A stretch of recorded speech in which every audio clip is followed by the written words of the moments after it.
श्रीशैलेशदिशापात्रं दीभक्त्यादिगुणार्णं नितीन्द्रप्रवणं वन्दे रम्यजामातरमुनिं लक्ष्मीनाथसमारम्भां नाथयामनमध्यमाम् अस्मदाचार्यपर्यन्तां वन्दे गुरुपरम्परां यो नित्यमच्युतपदां भुजयुग्मरुग्म व्यामोगतस्तदितराणि तृणायमेने अस्मद्गुरोर्भगवतोऽस्य धियैकसिन्धोः रामानुजस्य चरणौ चरणं प्रपद्ये मातापिता युवतयगास्तनयाय भूतिः सर्वं यतेव नियमेन मदन्मयानाम् आद्यस्य न कुलपतेर्बहुलाभिरामं श्रीमत्तदङ्ग्रियुगलं प्रणमाय मूर्धना भूतं धरस्य मगताप्ययपट्टनाद श्रीभक्तिशारकुलशेखरयोगिभागान् भक्ताङ्ग्रेण परकालयतीन्द्रमिष्टान् श्रीमत्पराङ्कुशमुनिं प्रणतोऽस्मि नित्यम् पाषण्डसागुरमहापुरभामुगाग्नि श्रीरङ्गराज शरणाम्बुजमूलदासः श्रीविष्णुलोकमणिमण्डपमार्गदायी रामानुजो विजयते इति राजराजः. சுவாமி ராமானுஜர் வைதிக சித்தாந்தமாக விசிஷ்டாத்வைதம் என்ற சித்தாந்தத்தை மிகவும் பிரபலப்படுத்தினார். அந்த சித்தாந்தமானது ஏற்கனவே சாஸ்திர சம்மதமாக இருந்து கொண்டது. இருப்பினும் அந்த சித்தாந்தத்தை பிரபலப்படுத்துவது என்பது மிகவும் சமமாக இருந்தது அதற்கு முன்னாடி இருக்கக்கூடிய முன்னோர்களாலே. சுவாமி ராமானுஜர் அவதாரம் பண்ணி மேற்கொண்டு அந்த சித்தாந்தத்தை மிகவும் பிரகாசப்படுத்தினார். அதிலே முக்கியமாக அவர்கள் சொல்லப்பட்ட கொள்கைகள் என்ன, அந்த சித்தாந்தத்துடைய தாற்பயம் என்ன, அந்த சித்தாந்தம் எவ்வளவு சுலபமானது, இதையெல்லாம் தெரிவிக்க வேண்டும் என்கிற அபிலாஷையோடு சோழசிம்மபுரம் தொட்டையாச்சார் சுவாமியுடைய சத்சிஷ்யராக இருக்கக்கூடிய சீனிவாசாச்சாரிய சுவாமி ஆச்சரியமான ஒரு கிரந்தத்தை அனுகிரகித்தார்.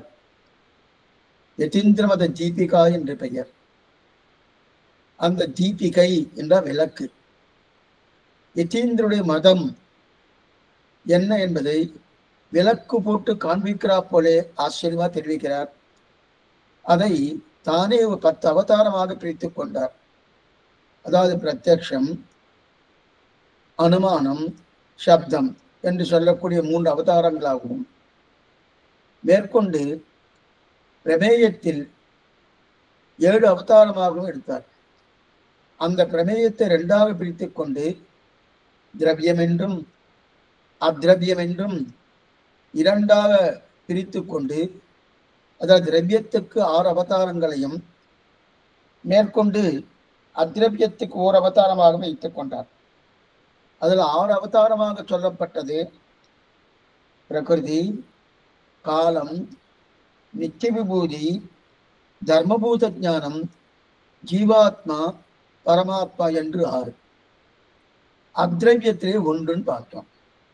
அதிலே நாம் முதலில் பிரமாணங்களிலே இருக்கப்பட்ட அந்த 3 அவதாரங்களிலே பிரத்யக்ஷ பிரமாணம், அனுமான பிரமாணம், சப்த பிரமாணம் அது அனுபவிக்க பெற்றோம். அதற்கு மேற்கொண்டு பிரமேயத்திலே 6வது நாம் அனுபவித்துக் கொண்டிருக்கிறோம். அதாவது ஈஸ்வர தத்துவம், ஈஸ்வர பிரமாணம் என்று சொல்லக்கூடிய அந்த பிரமாணத்தை அதைத்தான் அனுபவித்துக் கொண்டிருக்கிறோம். அதாவது ஈஸ்வர அவதாரம் அப்படின்னா சர்வ சக்திக்கும் சர்வ ஜகத்துக்கும் காரணமாக இருக்கிறார். அது மட்டுமல்ல, அனைத்துக்கும் ஆதாரமாக இருக்கிறார். சர்வேஸ்வராகவும் சர்வ சேஷியாகவும் இருக்கிறார். அது மட்டுமல்லாமல் சர்வ சப்த வாட்சியனாகவும் சர்வ வியாபகனாகவும் இருக்கிறார். அப்படிப்பட்ட பிரம்மம் பரமாத்மா என்று சொல்லப்படுகிறது.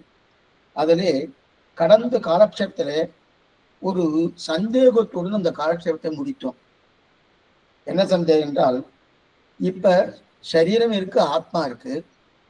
சரீரத்தினுடைய தன்மை ஆத்மாவின் பேரில் தட்டுமானா தட்டாது. தட்டாதா சுவாமியை? தட்டாது. அவன் தட்டாதன்னா எது போல? அதுக்கு ஒரு எக்ஸாம்பிள் கொடுக்குறேன். ஒரு விளக்கு இருக்கு. அந்த விளக்குடைய வெளிச்சம், அந்த வெளிச்சத்தாலே அந்த அறை முழுவதும் அந்த ரூம் முழுவதும் நல்லா பிரகாசமா இருக்கு. ஆனா அப்படின்னு ஒரு கருப்பு காகிதத்தை வைத்துக் கொண்டு அந்த வெளிச்சத்தை தடுத்தேன். தடுத்த உடனே அந்த வெளிச்சமானது வெளியில வரவில்லை. இப்ப விளக்கை தடுத்தேனா, விளக்கில் இருக்கக்கூடிய வெளிச்சத்தை தடுத்தேனா? வெளிச்சத்தை தான் தடுத்தேன். அப்ப விளக்கை என்னால் தடுக்க முடியுமா? விளக்கில் இருக்கக்கூடிய எரியக்கூடிய அந்த பிரகாசத்தை விளக்கு தானா எரியறதும் அதை நான் தடுக்க முடியாது. விளக்கை தடுக்க முடியாது. விளக்கில் வரக்கூடிய பிரகாசத்தை தான் என்னால் தடுக்க முடியும் தவிர விளக்குக்கு இருக்கக்கூடிய தன்மை என்னால் தடுக்கவே முடியாது. அதே போல ஆத்மா, ஆத்மாவுக்குண்டான தன்மை என்ன? ஞானமயன், ஆனந்தமயன், சுத்த சத்துவமாக இருக்கக்கூடிய தன்மை ஆத்மாவுக்குண்டான தன்மை. ஆத்மாவுக்கு எந்த விதமான பாதிப்பும் கிடையாது.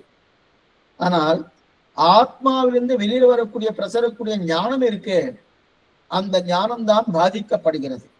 அப்படி என்னால் சுரூபத்தாலே ஆத்மா எந்த விதமான குற்றத்துக்கும் ஆளாகாது. ஸ்வபாவத்தாலே ஆத்மா என்ன பண்றது? நாம எடுத்துக்கொண்ட சரீரத்தினாலே அந்த சரீரத்தின் பயனாக துக்கமோ சுகமோ அனுபவிக்கிறது ஆத்மா.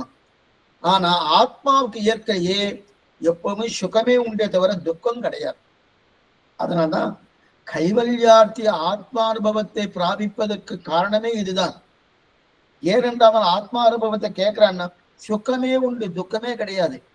சரீரம் சேர்ந்தாலே அப்பதான் துக்கமும் ஏற்படுது, சுகமும் வருது. சுகம் வருதுன்னு வச்சுக்கோ, ஆனா அநேகமா துக்கம் தான் அதிகமா இருக்கும்.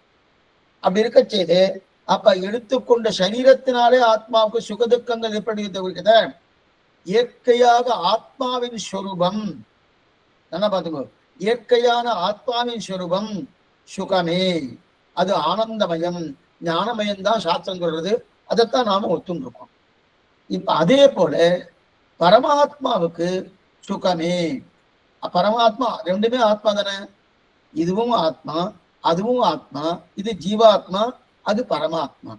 பரமமான ஆத்மா பரமாத்மா. பரமமான ஆத்மானா என்ன? இப்ப நமக்கு இயற்கையிலேயே நம்முடைய ஆத்மாவுக்கு சுகதுக்கங்கள் துக்கங்கள் கிடையாது. சுகம் ஒண்ணுமே, சுகம் மட்டுமே. ஆனந்தமயன், ஞானமயன்.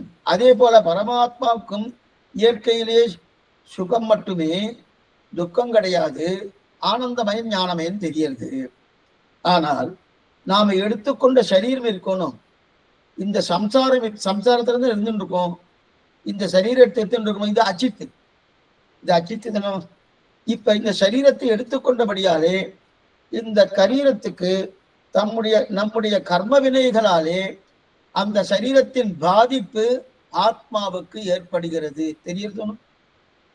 ஏற்படுறதா சுவாமி? இல்லையே சுவாமி, நீங்க ஆத்மா இயற்கையிலே சுகி, அவருக்கு துன்பமே கலச மாட்டார்னு சொன்னேன் சுவாமி. வாஸ்தவம் தான். ஆத்மா தனியா இருந்துட்டனா எந்த துன்பமும் கிடையாது. ஆனா எந்த சரீர கர்மாதீனமாக எந்த சரீரத்தை எடுத்துக் கொள்கிறதோ, இது ரொம்ப முக்கியம். இது கர்மாதீனமாக எந்த சரீரத்தை எடுத்துக் கொள்கிறதோ அப்ப அந்த சரீரத்தினுடைய கர்மத்தினாலே அப்ப சரீரம் பாதிப்பாலே ஆத்மா சுகத்தையும் துக்கத்தையும் அனுபவிக்கிறதுன்னு பார்த்தோம். இதுவரைக்கும் நல்லா தெரிகிறதுன்னு எந்த சந்தேகம் கிடையாது. ஆத்மாவுக்கு இயற்கையிலே துக்கங்கள் கிடையாது, சுகம் மட்டுமே. ஆனாலும் எடுத்துக்கொண்ட சரீரத்தின் கர்ம வினையாலே சுக துக்கங்கள் அனுபவிக்கிறதுன்னு பார்த்தோம். இப்ப அதே போல இப்படி வரணும். பரமாத்மாவுக்கு சுகதுக்கங்கள் எதுவும் சுகம் மட்டுமே உண்டு, சுக துக்கம் கிடையாது. அவாப்த சமஸ்த காமன், அகிலேய பிரத்யநீகன், சமஸ்த கல்யாண குணாத்மகன்னு சாஸ்திரம் கோஷிக்கிறது. அப்படி இருக்க செய்து அவருக்கு ஒருவேளை நம்மை போல எடுத்துக்கொண்ட சரீரத்தினாலே அவருக்கும் சுகதுக்கங்கள் உண்டோ? துக்கங்கள் சுகம் இருக்கு, அது வேற விஷயம். துக்கங்கள் உண்டோன்னா இப்ப உண்டுன்னு சொல்லாம இல்லைன்னு சொல்லாமா? இப்ப நமக்கு தெரியறது என்னன்னா எதனால் தெரியுது? ஆத்மா தனியா இருந்துட்டன்னா எந்த விதமான துக்கம் கிடையாது, சுகம் மட்டுமே.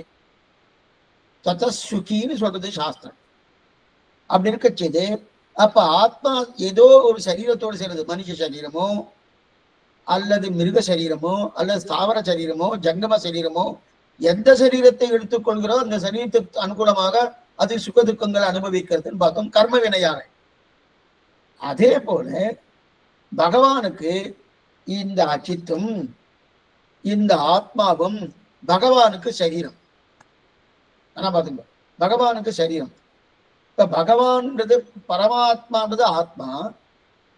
இப்ப நமக்கு இந்த அச்சித்து சரீரமா இருக்கு, பகவானுக்கு இந்த அச்சித்தும் ஆத்மாவும் ரெண்டுமே சரீரமா இருக்கு. எப்படி நமக்கு இந்த சரீரத்தினுடைய தொடர்பாலே, சரீரத்துடைய இந்த சம்சாரத்தின் தொடர்பாலே நமக்கு சுகதுக்கங்கள் இந்த ஆத்மாவுக்கு ஏற்படுகிறதோ, அதே போல பகவானுக்கும் சரீரத்தின் தொடர்பு இருக்கணும். என்ன சரீரம்? நம்முடைய சரீரம் அவனுக்கு சரீரம், இந்த ஆத்மா அவனுக்கு சரீரம். அப்ப இந்த தொடர்பு அவனுடைய பரமாத்மாவுக்கு இருக்கணும். அந்த தொடர்பால அந்த பரமாத்மாவுக்கு துக்கங்கள் உண்டா? ஒருத்தர் ஆட்சேபிக்கிறார். உண்டான்னா உண்டுன்னு சொல்லலாமா இல்லைன்னு சொல்லலாமா? ஏன்னா சுக துக்கங்கள் அனுபவிக்கிறார சுவாமி. ராமாவதாரத்துல எத்தனையோ இடத்துல சுக துக்கங்கள் அனுபவிக்கிறாரு. லக்ஷ்மணன்ட்டே சொல்றாரு, லக்ஷ்மணா நான் எவ்வளவு பாபம் பண்ணியிருப்பேன், அதனாலேயே அந்த பாபம் கூட என்னுடைய பாவத்தை எரிச்சிடும் போட்டிருக்கு, அந்த அளவுக்கு தானே சொல்லிக் கொள்கிறார். அப்படி இருக்க சுகத்துக்கள் அனுபவிக்கிறாரனோ? அப்ப அனுபவிக்கிறாரோ? அப்ப நம்ம போலதான் பரமாத்மாவும் அம்மா போலதான். இந்த கேள்வியை தான் கடந்த காலட்சத்துல கேட்டோம். அப்ப சுகத்துக்கு அனுபவம் உண்டான்னா, உண்டுன்னு சொல்லியாச்சுன்னா அப்ப பரமாத்மாவுக்கும் ஜீவாத்மாவுக்கும் வித்தியாசமே இல்லை. இல்லைன்னு சொல்லியாச்சுன்னா அவதாரத்துல அனுபவிக்கிறது தெரியறது சுவாமி. அப்ப நீங்க எப்படி இல்லைன்னு சொல்லலாம்? ஏன்னா சரீரத்தின் துவாராதனை எனக்கு சுகதுக்கங்கள், அதே போல இயற்கையாகவே பரமாத்ம ஸ்வரூபம் சுகிதான், ஆனந்தம் தான், சந்தேகமே இல்லை. அதே போல இயற்கையாகவே ஜீவாத்மாவின் ஸ்வரூபம் சுகிதான், ஆனந்தம் தான், அதுல சந்தேகமே இல்லை. ரெண்டு பேருக்கும் இதுல வாசியே கிடையாது, வித்தியாசமே கிடையாது. ஆனா எடுத்துக்கொண்ட சரீரம், நாம் ஒரு கர்மத்தின் நிலையாலே இந்த சரீரத்தை எடுத்துக்கிறோம். அதனால நமக்கு சுகமோ துக்கமோ ஆத்மாவின் பேரில் தட்டுகிறது நன்னாவே தெரியாது. வலிக்கிறதுன்றோம், அடிச்சா வலிக்கிறதுன்றோம், நெஞ்சு வலிக்கிறதுன்றோம், தலை வலிக்கிறதுன்றோம், என்னென்னவோ சொல்லிட்டு இருக்கோம். அவனை தலைக்கே வலிக்கிறதுனா அந்த தலைவலி எது உணர்றது? ஆத்மா தானே உணர்றது, ஆத்மாவுக்கு தான் தெரியறது. அப்ப ஆத்மா தான் அதனுடைய முடிவுலையே எடுத்துக்கிறதே தெரியறது. அதே போல பரமாத்மாவுக்கு அவர் சரீரம் எடுத்துட்டு இருக்காருன்னு, இந்த சரீரமும் இந்த ஆத்மாவும் அவருக்கு சரீரமா இருக்கு. ஏன்? ஜகத் சர்வம் சரீரந்தே, இந்த ஜகத்தே பகவானுக்கு சரீரம். ஜகத்துல எத்தனையோ அபவாதங்கள் உண்டு, எத்தனையோ அபகீர்த்தனைகள் உண்டு. அதெல்லாம் பகவானுக்கு தட்டுமா தட்டாதா? தட்டணுமே. நமக்கு தட்டுறது, நமக்கு தட்டுறதுன்னா இயற்கையாக ஆத்மாவுடைய சுரூபம் தட்டலை. கொஞ்சம் ரொம்ப ஜாக்கிரதையா நீங்க கேட்கணும். இயற்கையா ஆத்மாவுக்கு சுகிதான், அவருக்கு எந்த விதமான துக்கமே கிடையாது ஆத்மாவுக்கு. ஆனா எடுத்துக்கொண்ட சரீரம், அப்பனா இயற்கையா இல்லைன்னா செயற்கையான அர்த்தம் தன்னிடையே கிடைக்கிறது. செயற்கைன்னா என்னது? அந்த ஆத்மா எந்த சரீரத்தை எடுத்துக்கொள்கிறதோ அந்த சரீரத்தின் துவாரா சுகத்தையும் துக்கத்தையும் அனுபவிக்கிறது ஆத்மா அப்படின்னு தெரியாது. அதே போல பகவானுக்கு இயற்கையாவ அவனுக்கு ஆனந்தம்தான், சுகிதான். ஆனா எடுத்துக்கொண்ட சரீரம், அந்த சரீரம் எது? நம் சரீரம், அதாவது அந்த பிரகிருதி, ஆத்மா ரெண்டுமே பகவானுக்கு சரீரம். அப்படி இருக்கச்சது அந்த சரீரத்தால அவருக்கு சுகதுக்கங்கள் வருதா, பாதிப்பு வருதா அப்படின்னா, இப்ப இதுக்கு இன்னொரு எக்ஸாம்பிள் நான் ஏற்கனவே சொல்லியிருக்கேன். ஏன்னா கேள்வியை நல்லா தெரிஞ்சுட்டு தான் பதில் ஒரு நிமிஷத்துல முடிஞ்சிடும், ஒன்றும் சிரமமே கிடையாது. ஆனா கேள்வி நல்லா புரிஞ்சுக்கணும். இப்ப அதுக்குதான் என்ன சொன்ன, விளக்கு எக்ஸாம்பிள் சொன்னேன். விளக்கு அந்த விளக்குடைய வெளிச்சத்தை தான் பாதிக்க முடியுமே தவிர விளக்கை என்னால பாதிக்க முடியுமா? பாதிக்க முடியாது. உடைச்சுடலாம், உடைச்சாச்சுன்னா விளக்கே போயிடும், அது வேற விஷயம். விளக்க போயிடும் இல்லையா? அப்ப விளக்க போயிடுச்சுன்னா சொரூபமே போயிடுச்சுன்னு அர்த்தம். ஆனா வெளிச்சத்தை மட்டும் பாதித்தது என்று சொன்னால் அப்ப ஸ்வபாவம் மாறுறதுன்னு அர்த்தம். ஸ்வபாவம் மாறுறது இருக்கணும். இரண்டுக்கும் வித்தியாசம் தெரிஞ்சுக்கணும். ஸ்வபாவம் மாறுறதுன்னு அர்த்தம். ஒன்று சொரூப விகாரம், மற்றொன்று ஸ்வபாவ விகாரம். சொரூப விகாரம் வராது ஆத்மாவுக்கு. ஆத்மாவுக்கு சொரூபம்னா இயற்கையான தன்மை. சொரூப விகாரம் வராது ஆத்மாவுக்கு. ஆனால் ஸ்வபாவ விகாரம் வரும். ஸ்வபாவ விகாரம் என்ன? எடுத்துக்கொண்ட சரீரத்தினாலே விகாரம் வருது. சுக துக்கங்கள் அனுபவிக்கிறதுன்னு அதான் விகாரம் வருது. ஆனால் பரமாத்மாவிடத்தில் சொரூப விகாரம் வராது, ஸ்வபாவ விகாரம் வராதுன்னு சொல்லணும். இதுதான். ஆனா வருமா? வராது. ஏன்னா பகவான் சொன்னாலே சொரூபம் மாறாது, அவருடைய ஸ்வபாவம் மாறாதுன்னு தான் சொல்லி ஆகணும். ஆனால் நமக்கு சொரூப விகாரம் கிடையாது. ஆனால் சம்சாரத்தில் இருக்கும் வரையில் ஸ்வபாவ விகாரம் இருந்துட்டு இருக்கும். ஸ்வபாவ விகாரம் ஸ்வபாவிக்கனா எடுத்துக்கொண்ட சரீரத்தாக. அதற்காகத்தான் இந்த கர்மங்களை எல்லாம் தொலைச்சிட்டு சிவகுணம் போன்னு நம்ம நினைக்கிறோம். சரி, நல்லா தெரியுது. ஜீவாத்மாவுக்கு சொரூப விகாரம் கிடையாது, ஸ்வபாவ விகாரம் உண்டு இங்கு. ஆனால் ஸ்ரீவைகுண்டம் போன பிறகு சொரூப விகாரமும் கிடையாது, ஸ்வபாவ விகாரமும் கிடையாது. அப்பனா எடுத்துக்கொண்ட சரீரத்தினால துக்கங்கள் அனுபவிக்க போறோமா? ஸ்ரீவைகுண்டத்துல கிடையாது. அப்ப ஸ்வபாவ விகாரமும் கிடையாது. சரி, அங்க அப்ப ஏன் சுவாமி அங்க போனோன்னு பிரம்மத்துக்கு சமமான ஆயிடுறோம். அபகதவாத்மா, விஜரகா, விமுக்திகு, விசோககா, விஜிகித்சகா, அபிபாசகா, சத்தியகாமகா, சத்திய சங்கல்பகா என்று சொல்லக்கூடிய 8 வித கல்யாண குணங்கள் நமக்கு கிடைச்சிடபடியாலே பிரம்மத்துக்கு சமமான ஆகிறோம். அங்க போனோடனே நமக்கு முக்கியமா கர்மங்கள் இல்லை. இங்க இருக்கிற பரியந்தம் கர்மங்கள் இருக்கணும், அங்க போனபடி கர்மங்கள் இல்லை. அதனால்தான் சுகதிக்கம் மாறி மாறி வரப்போவது இல்லை. ஆகவே ஸ்வபாவ விகாரமும் கிடையாது, சுரூப விகாரமும் கிடையாது ஸ்ரீவைகுண்டத்துல. அது அப்படின்னு யாருக்கு? முக்தனுக்கு. நித்தியாத்மாவுக்கு எதுவுமே கிடையாது, அது அவர் அங்கேயே இருக்கார், அது சந்தேகமே இல்லை. ஆனா முக்தாத்மா இங்கிருந்து நம்ம இங்கிருந்து கிளம்பி போறோமோ, முக்தாத்மாவுக்கு சொரூப விகாரம் கிடையாது, இங்கேயே கிடையாது தெரியுது. அங்க போனவொன்னு ஸ்வபாவ விகாரம் உண்டானா அதுவும் கிடையாது, ஸ்வபாவ விகாரம் இல்லை. ஆனா இங்க இருக்கக்கூடிய பத்தனுக்கு சொரூப விகாரம் கிடையாது, ஆனா ஸ்வபாவ விகாரம் உண்டு. சரி, இதே போல பிரம்மத்துக்கு ஸ்வபாவ விகாரம் பாதிப்பு உண்டா? சொரூப விகாரம் கிடையாது, நமக்கே கிடையாதுன்னு அவரை கேட்கணுமா? கேட்க வேண்டாம். அப்படி இருக்க சொரூபம்னா இயற்கையான தன்மை. பிரம்மத்தின் இயற்கையான தன்மைக்கு எந்த விகாரமும் கிடையாது. அதே போல ஆத்மாவின் இயற்கையான தன்மைக்கு எந்த விகாரமும் கிடையாது. ஆனா ஆத்மாவின் ஸ்வபாவம் எடுத்துக்கொண்ட சரீரத்துக்கு தகுந்தாபல அதுக்கு விகாரங்கள் உண்டு, சுக துக்கங்கள் உண்டு தெரியாது. அதே போல எடுத்துக்கொண்ட ஸ்வபாவ விகாரம்ன்றது பிரம்மத்துக்கு உண்டா? அண்டா பாதிக்குமா? பாதிக்கும்னா பாதிக்கும்னு சொல்லிட்டார். பாதிக்கும்னா இப்ப என்ன போலதான் சுவாமி, இப்ப ஜீவாத்மா பரமாத்மா வேறு இல்லைன்னு ஒரு மதம் இருக்கும், அத்வைத மதம். அந்த மதம் தான் சொல்றேன் இல்லைன்னா வித்தியாசம் உண்டு. நமக்கு பாதிப்பதற்கும் பகவானுக்கு பாதிப்பதற்கும் வித்தியாசம் உண்டு. அதுல என்ன வித்தியாசம்னா, நாம் இந்த சரீரத்தை எடுத்துட்டோம் இல்லையா, எப்படி எடுத்துட்டோம், எதனால? இது நல்லா முக்கியமா கேளுங்க. இந்த சரீரத்தை எதனால எடுத்துட்டோம்? கர்மத்தின் அடியா எடுத்துட்டோம். என்னுடைய கர்மா என்னவோ அந்த கர்மத்தின் அடியாக இந்த சரீரம் எடுத்துருது. ஆனா அதனால என்ன பண்ணுது? இந்த சரீரத்தில் சுகதுக்கத்தை அனுபவிப்பது கர்மத்தின் அடியாக. சுகதுக்கம் அனுபவிக்கிறோமோ அதெல்லாம் கர்மத்தின் அடியாக. அதனால என்ன அது தோஷமாகுது. கர்மத்தின் அடியாக சுகதுக்கங்கள் அனுபவித்தாலே அது தோஷமாகுது. ஆனா பகவானுக்கு ஸ்வபாவம் மாறுதுன்னா கர்மத்தின் அடியா மாறல. கொஞ்சம் நல்லா புரிஞ்சுக்கணும். கர்மத்தின் அடியா மாறல, அதாவது தான் பண்ணின கர்மத்தின் அடியாகத்தான் சேதனன் அச்சேதனன் ரெண்டும் சரீரமாக வைத்துக் கொண்டிருக்கிறாரா? இப்ப நமக்கு இந்த சரீரம் கிடைச்சிட்டோம்னா எதனால சுவாமி? என்னுடைய கர்மத்தின் அடியாக இந்த சரீரம் கிடைச்சிது.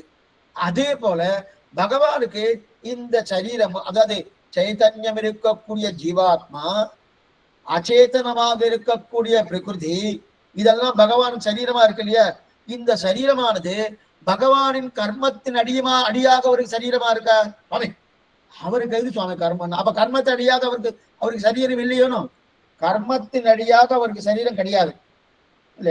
அப்ப அவருடைய சொரூபமே இயற்கையிலே அவருக்கு எப்போதுமே சேதனா அச்சேதனங்களோடு கூடி இருக்கக்கூடிய இயற்கையான தன்மை. நமக்கு கொஞ்சம் நல்லா புரிஞ்சுக்க, நமக்கு இயற்கையான தன்மை ஆத்மா. ஆத்மாவுடைய சுரூபம் இயற்கையான தன்மை. ஆத்மா எடுத்துக்கொண்ட ஸ்வபாவம் இருக்கு இல்லையா, அதான் சரீரம். அந்த சரீரம் இயற்கைனா கிடையாது, அது கர்மத்தின் அடியாக செயற்கை ஏற்படுறது. அதே போல பகவானுக்கு இருக்கக்கூடிய சரீரம் எது? சேதனங்கள் என்ன அச்சேதனங்கள் என்ன இரண்டு பகவானுக்கு சரீரமானோ, அந்த சரீரம் செயற்கையா வந்ததுன்னா அதுவும் சொரூபந்தான். அப்ப பரமாத்மாவுடைய ஆத்மாவுடைய சொரூபம்தான், அவர் எடுத்துக்கொண்ட சரீரமும் சொரூபந்தான். ரெண்டுமே இயற்கை. இப்ப நமக்கு இந்த சரீரம் இயற்கை கிடையாது, இது செயற்கை. எது இயற்கை? ஆத்மா இயற்கை. அதனால இயற்கையா இருக்கிறபடியாவது சுகி, சதசுகி, எப்பவும் சுகமாக இருக்கக்கூடிய தன்மை ஆத்மாவுக்கு உண்டு, அதுக்கு துக்கமே கிடையாது.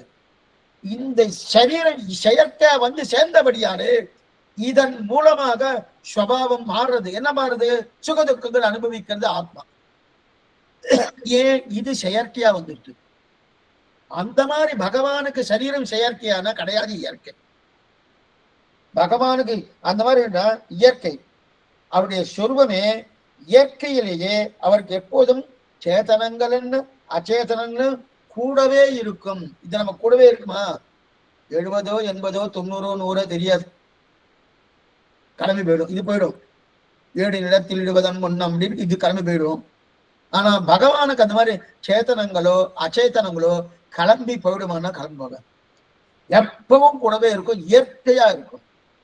அது மட்டும் இல்ல, தங்களுடைய சங்கல்பத்தாலே, தன் சர்வ ஞானத்தாலே, சர்வ சக்தியாலே அவர் இது இத்தனையும் கூடவே வச்சுட்டு இருக்காரு. தன்னுடைய சங்கல்பத்தால கூட வச்சுட்டு இருக்கார், தன்னுடைய சர்வஜத்தாலே கூட வச்சுட்டு இருக்கார், தன்னுடைய சர்வ சக்தியாலே கூட வச்சுட்டு இருக்கார். எப்பவும் கூடவே இருக்கு. அப்ப எப்ப கர்மத்தினால் இது அவரின் சரீரம் இல்லையோ, அந்த சரீரத்தினால் ஏற்படும் மாறுதல்கள் அவர் சுபாவத்தையும் பாதிக்காது. என்ன புரியுதா? அப்ப நமக்கு எதனால பாதிக்கிறது? கர்மத்தினால இந்த சரீரம், கர்மத்தினால இந்த சரீரம் ஏற்பட்டபடியாலே நமக்கு என்ன சுபாவம் மாறுறது. ஆத்ம சுபாவம் இயற்கை அப்படியே இருக்கு, சரீரத்தை எடுத்து சரீரத்தோடு கலந்தபடியால அந்த சுபாவம் மாறுறது. ஆனா இது இயற்கையானபடியால. ஆனா பகவானுக்கு கர்மத்தினால் சரீரமா இல்லையே, அவர் இச்சாதீனம், அவர் இயற்கையிலே அது உண்டு. தன்னுடைய சங்கல்பத்தாலும் சர்வ ஞானத்தாலும் சர்வ சக்தியாலும் அதை புரிய வச்சுருக்காரு. எப்ப கர்மத்தினால் இது அவரின் சரீரம் இல்லையோ, அப்ப சரீரத்தினால் ஏற்படும் மாறுதல்கள் அவர் சுபாவமாகத்தான் வைத்துக் கொண்டுள்ளார். அப்ப என் சுபாவமாகத்தான் அந்த பெருமை அளிக்கும். அது என்னன்னா பெருமை அளிக்கும் சுவாமி, சங்கல்பத்தினால் ஏற்படுறது, அது குணமாகத்தான் சொல்வார், இதுவா சொல்ல மாட்டார், அதை தோஷமா சொல்ல மாட்டார். இப்ப எனக்கு ஏதாவது வந்துருச்சு அது தோஷம். சுகமா இருந்தாலும் தோஷம்தான், துக்கமா இருந்தாலும் தோஷம்தான். சுகமா இருந்தா நல்லது இல்லையா சுவாமி? சுகமா இருந்தா பகவத் அனுபவம் சுகமா இருந்தா நல்லா இருக்கும், ஆச்சார அனுபவம் பகவத் அனுபவம் பாகவத் அனுபவம் சுகமா இருந்தா நல்லா இருக்கும். ஆனா அதான் சுகம், இயற்கையான சுகம் அதுதான். அப்ப என்னுடைய சரீரத்தின் அனுபவத்தை அனுபவித்தது அது இயற்கை, அது இல்லையே. சரீரத்துக்கு அச்சித்த அனுபவம் தானே, ஐஸ்வர்ய அனுபவம் தானே. அந்த ஐஸ்வர்ய அனுபவம் சுகமா இயற்கையா கிடையாது, ஆத்மானுபவம் தான் இயற்கை. ஆத்மா அனுபவம் எது? பகவத் அனுபவம், பாகவத அனுபவம், ஆச்சாரிய அனுபவம் அப்படின்னு. அப்ப அது இருக்கு. அதே போல இப்ப இந்த அவருக்கு பகவானுக்கு கர்மத்தினால் எடுத்துக்கொண்ட சரீரமே இல்லையே, என் சரீரம் கர்மத்தினால் எடுத்துக்கொண்ட சரீரம். அதனால எனக்கு அந்த சுகதுக்கங்கள் வருது, சுபாவம் வருது. ஆனா அவர் சரீரத்தில் ஏற்பட்ட மாறுதல்கள் எல்லாம் சுவாபாவத்தை பாதிக்காத, இயற்கை தன்மை பாதிக்குமான பாதிக்காது. ஏன் பாதிக்காதுன்னா அவருக்கு சரீரம் கர்மத்தினால் வந்தது கிடையாது. கர்மத்தினால் வந்தா தான் பாதிக்கிறது. அது கர்மத்தினால் வரலன்னா அப்ப பாதிக்கிறதுன்னு சொன்னா கூட அது பெருமையா தான் இருக்கும். பெருமையா அது குணமாகத்தான் சொல்வார்கள். இதை தோஷமா சொல்ல மாட்டான். புரியறதுக்காக ஒரே ஒரு எக்ஸாம்பிள் சொல்றேன். ஒருத்தர் வண்டி ஓட்டின்னு இருக்கார், சைக்கிள் ஓட்டின்னு இருக்கார், ஓட்டிட்டு போயிட்டே இருக்கார். ரொம்ப நிதானமா போறார். பின்னாடி இருக்கிறவெல்லாம் ஒரே சத்தம் போட்டு இருக்கா. என்ன சுவாமி நீர் மொல்ல போட்டு இருக்க, நாங்களாம் வர வேண்டாமா, இனி வர மொல்ல போயிட்டு தான் எப்படி போறது அப்படின்னு சொல்லிட்டு ஒரு சத்தம் போட்டுட்டே இருக்கார். இது மெல்ல போயிட்டு இருக்க, சத்தம் போட்டார். அதே இன்னொரு இடத்துல சைக்கிள் ஓட்டுற போட்டி நடந்துட்டு இருக்கு. அந்த போட்டியில என்ன வச்சுட்டு இருக்காருன்னா, அவ மெதுவா யார் ஓட்டுறாளோ அவளுக்கு பரிசுன்னு கொடுத்துருக்காரு. மெதுவா ஓட்டுருவா. அப்பனா ஒரு மணி நேரம் ஆனா கூட ஒரு அடி கூட நகரக்கூடாது. அப்படியே அப்படியே அப்படியே போயிட்டே இருக்கணும். இப்ப அந்த மாதிரி என்ன பண்றாரு, அந்த போட்டியில ஒரு மெதுவா ஓட்டுறாரு, சைக்கிள் ஓட்டிகிட்டே இருக்காரு. ஓட்டிகிட்டே இருக்கச்சு பக்கத்தில் இருக்கிற சொன்னார், என்ன சுவாமி இவருக்கு ஓட்டவே தெரியல, இவ்வளவு மெதுவா ஓட்டின்னு இருக்கார், நல்லா வேகமா ஓட்ட வேண்டாமா அப்படின்னு யாராவது சொல்லுவாளன்னா சொல்ல மாட்டான். சொல்ல மாட்டான். ஏன் சொல்ல மாட்டான்? போட்டியே என்ன, மெதுவா எப்படி ஓட்டினா அவளுக்கு பரிசோ அப்படின்னு போட்டியா வச்சுட்டு இருக்கா. அதே அவரே வெளியில ஓட்டும் போது மெதுவா ஓட்டிட்டு தானே, அப்ப எல்லாரும் சத்தம் போட்டா, ஏன் மெதுவா ஓட்டுற மெதுவா ஓட்டுன்னு சத்தம் போட்டிருக்கா. இப்ப என்ன பண்றார், தான் சங்கல்பம் எடுத்துட்டார். தான் சங்கல்பம் எடுத்துட்டு நான் மெதுவா ஓட்ட போகிறேன் சங்கல்பம் எடுத்துட்டானோ, இப்ப மெதுவா ஓட்டினாலே அத்தனை பேர்லாம் பாராட்ட ஆரம்பிச்சிருவா. என்னமா மெதுவா ஓட்டிட்டு இருக்கா, அப்படியே நிக்க வச்சிருக்காரு சைக்கிள, என்னமா நிக்க வச்சிருக்காரு அப்படின்ற இல்லையா, மெதுவா ஓட்டுறாரு அப்படின்னு சொல்லிட்டு இருக்கா இல்லையா. அப்ப தன்னுடைய சாமர்த்தியத்தால மெதுவா ஓட்டுறாருனோ, அப்ப சங்கல்பத்தை கொண்டு மெதுவா ஓட்டிருக்காருனோ, அப்ப அது என்ன ஆகும், குணமாயிடும். அப்ப அதே வெளியில வீதியில ஓடும்போது அது தப்பா போறது, மெதுவா ஓட்டுறாரு, எல்லாம் சத்தம் போட ஆரம்பிச்சுடுறா. ஆனா இங்க என்ன எடுத்தது, அதுவே குணமா இருந்தது. அதே போல கர்மாதீனமாக இருந்தால்தான் தப்பு என் தலையில வந்து விடும். கர்மாதீனமா இருந்தால்தான் தப்பு என் தலையில வந்துடும். அதே நான் சங்கல்பித்துக் கொண்டு இருக்கிறேன் என்றால் யாருமே தப்பு சொல்ல மாட்டான். யாருமே தப்பு சொல்வாருன்னா தப்பு சொல்லவே மாட்டான். ஆக அத போல என்ன இதுக்கு சொல்ல வந்ததுன்னா நிறைய சொல்லலாம், ஒன்னு ரெண்டு இல்லை, இதை போல நிறைய சொல்லலாம். ஒரு எக்ஸாம்பிள் ரெண்டு எக்ஸாம்பிள் இல்லை, ஒண்ணு இல்லை. ஒருத்தர் நாடகத்துல அடி வாங்கிட்டே இருக்கார், சினிமால நிறைய பாக்குறோம், அடி வாங்கிட்டே இருக்காரு, அவர் தான் ஹீரோ, நிறைய அடி வாங்கிட்டு இருக்காரு. என்ன சுவாமி அடி வாங்குற, ரத்தம் கூட வந்துருத்து. அதுக்கப்புறம் அவரு 4 அடி வாங்கினதுக்கு அதுக்கப்புறம் அவரு அடிக்க ஆரம்பிச்சிடறாரு. அப்ப முதல்ல 4 அடி வாங்கினாருன்னு, ஏன் சுவாமி இவருக்கு அடிக்க தெரியாதுன்னு யாராவது கேட்பாருன்னா என்ன, அவர் அடிக்கட்டும், நான் வாங்கிக்கிறேன், வாங்கினா தான் எனக்கு பெருமை அப்படின்னு சொல்லிட்டு அந்த நிலையில இருக்காருன்னு அது பெருமையா தான் நினைக்கிறார். அதை பெருமையா தான் நினைக்கிறாரே தவிர அது சிறுமையா நினைக்கிறது கிடையாது. ஏன்னா தன்னுடைய சங்கல்பத்தினாலே அதை பண்ணிட்டு இருக்காரு ஐயா. அப்ப சங்கல்பத்தினால் ஒத்துக்கொண்டால் அது தவறு கிடையாது, பெருமைதான் அது. அதுவும் பகவான் தன்னுடைய சங்கல்பத்தாலே என்ன நினைச்சிட்டு இருக்காரு, இந்த சித்தம் எனக்கு சரீரமாக இருக்கட்டும் தன்னுடைய சங்கல்பத்தால வச்சுட்டு இருக்காரு. கர்மாதீனம் அல்ல. நமக்கெல்லாம் சரீரம் கர்மாதீனம். கர்மாதீனம் அது மட்டும் இல்ல, நாளைக்கு என்ன வியாதி வருதுன்னு தெரியாது. சுவாமி வியாதி வராம இருக்கணும் வாஸ்தவம் தான், அதுக்காக வந்துருத்தன என்ன பண்றது. அப்ப இதெல்லாம் இதனால வருது, கர்மத்தினால வருது, என்னுடைய சங்கல்பத்தினால இல்ல. வியாதி வரட்டும் சங்கல்பிக்கிறேன் வந்துருச்சு சுவாமி அப்படின்னு யாராவது சொல்லி கேள்விப்பட்டிருக்கல? ஒருத்தரும் சொல்ல மாட்டார். உடைந்து வண்டுண்ணம் துழாய் முடியானை அடைந்த தெற்குருவூர் செடகோபன் மிடைந்த சொல் தொடை 1010 உடைந்து நோய்களை ஓடிவிக்குமேன்னு தெரிவிக்கிறார். அப்படின்னு தெரிவிக்கிறாரு. அப்படி இருக்க செய்து என்னுடைய சங்கல்பத்தினால் பண்ணினோம்னா அது தோஷமாகாது, என்னுடைய கர்மத்தினால் பண்ணினோம்னா அது தோஷமாகும். புரியறதுக்காக ஒரே இன்னொரு எக்ஸாம்பிள் சொன்னேன். சங்கல்பத்தினால ஒரு பேரன், அடியுடைய பேரன் என்ன பண்ண, மடியில எடுத்து உட்கார வச்சிருந்தேன். மடியில உட்கார வச்சுட்டு நன்னா தாத்தா அவனுடைய சின்ன கால் இருக்கணும், பிஞ்சி கால், அந்த பிஞ்சி கால் என்ன பண்ண எடுத்து என்னுடைய கண்ணத்துல அடிச்சுட்டே இருந்தேன். அடிச்சுட்டே இருந்தேன். இது அடிச்சுட்டு ஒண்ணு என்ன பண்ணார், ஒருத்தர் பார்த்தார். இதை பார்த்துட்டு, என்ன சுவாமி நீரு இந்த மாதிரி பேரன் காலால் அடிச்சுட்டு இருக்கான், அந்த பேரனை ஜெயிக்கிறதுக்கு உங்களுக்கு சக்தி கிடையாதா? நீங்க திருப்பி ஒரு அடி அடிக்கப்படாதா? அவனை போய் இந்த மாதிரி பண்ணிட்டு இருக்கீங்க, அவன் அடிக்கப்படாதா அப்படின்னு யார் சொல்றாளோ அவர் அடிக்க போயிடுவார். அடிக்க போயிடுவேன். ஏன் அடிக்க போயிடுவேன்னா, என் பேரனை என் காலை எடுத்து நான் தெரிவிக்கிறேன். அப்ப நான் என்னுடைய சங்கல்பத்தால் இது பண்ணிட்டு இருக்கேன். கர்மாதீனம் இல்லை. கர்மாதீனம் வந்துருத்துனாதான் தோஷம். சங்கல்பம் வந்தாலே தோஷம். பிரியமா பண்றோம், ஆசையா பண்ணிட்டு இருக்கோம், அது தோஷமாகமான தோஷமாகாது. அதுவரை பகவான் இந்த சேத்தனமும் அச்சேதனமும் உனக்கு சரீரமா இருக்கணும், தன்னுடைய சங்கல்பத்தினால இயற்கையாகவே. இப்ப நமக்கு இயற்கையா இது வேணா கிடையாது, என்னைக்கு வேணா கிளம்பி போயிடும். அந்த மாதிரி பகவான் கிளம்பி போயிடுமான்னா கிடையாது, என்னைக்கு கிளம்புறது கிடையாது. சுவாதீன திரிவித சேதனா சேதன ஸ்வரூப ஸ்திதி பிரபுத்தி வேதம் கஜத்திரேத்திர சுவாமி தெரிவிக்கிறாரு பெருமானார். இது சொல்றேன்னா, அந்த மாதிரி பேரனை மடியில வச்சுட்டு பண்ணிட்டு இருக்கேன்னா என்ன சுவாமி பண்றதுன்னா, அந்த ஆசை இவனுடைய சங்கல்பத்தால பண்ணிட்டு இருக்கணும். அப்ப அந்த அன்பை காட்டுறாரணும், அந்த அன்பை இதை சொல்லணும். அப்ப என் பேரனை நான் காலெடுத்து அடிச்சேன்னு சொன்னா, விருப்பப்பட்டு அடித்து கொண்டேன். விருப்பப்பட்டு அடிச்சு கொண்டா ஏன்னா அந்த குழந்தை பரதந்திரன், நான் சுதந்திரன். இந்த குழந்தைய காலை நான் ஏவி அடிக்க வைக்கிறேன்.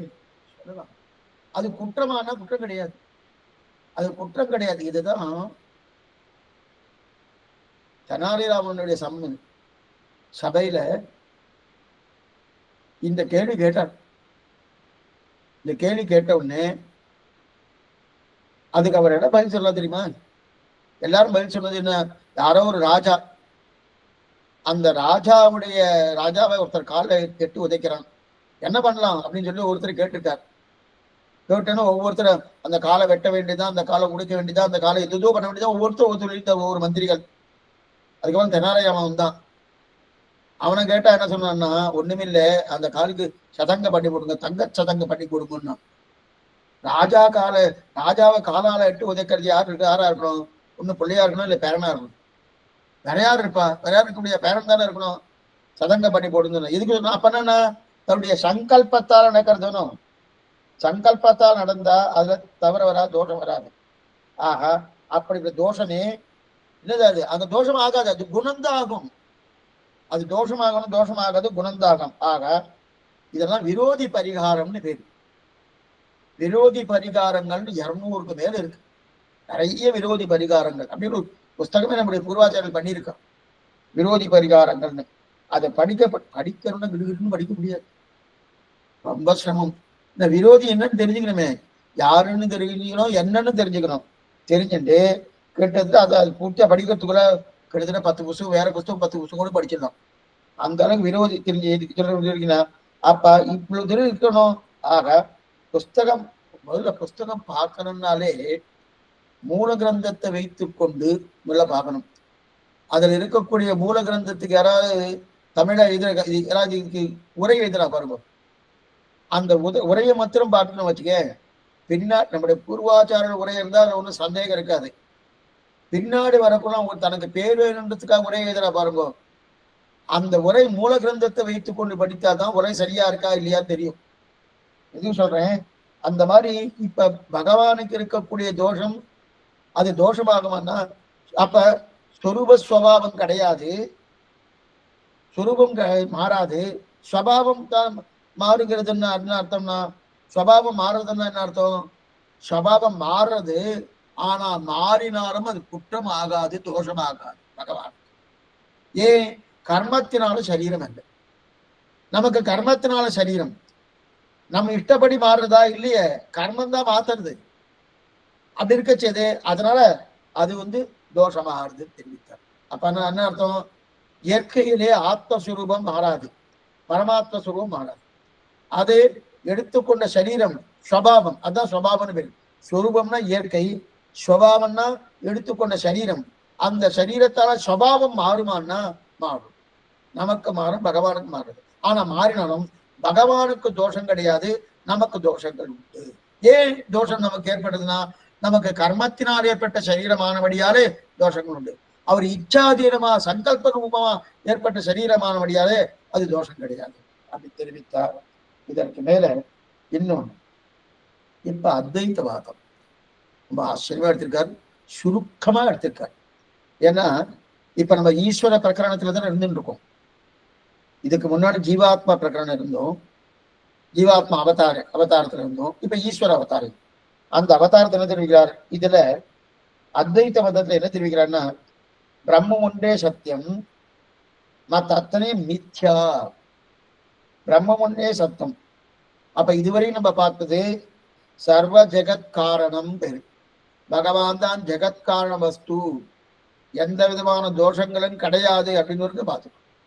நதஸ்ய அத்தியதிகஸ்ய திருஷ்யத்தேன்னு பார்த்தோம்.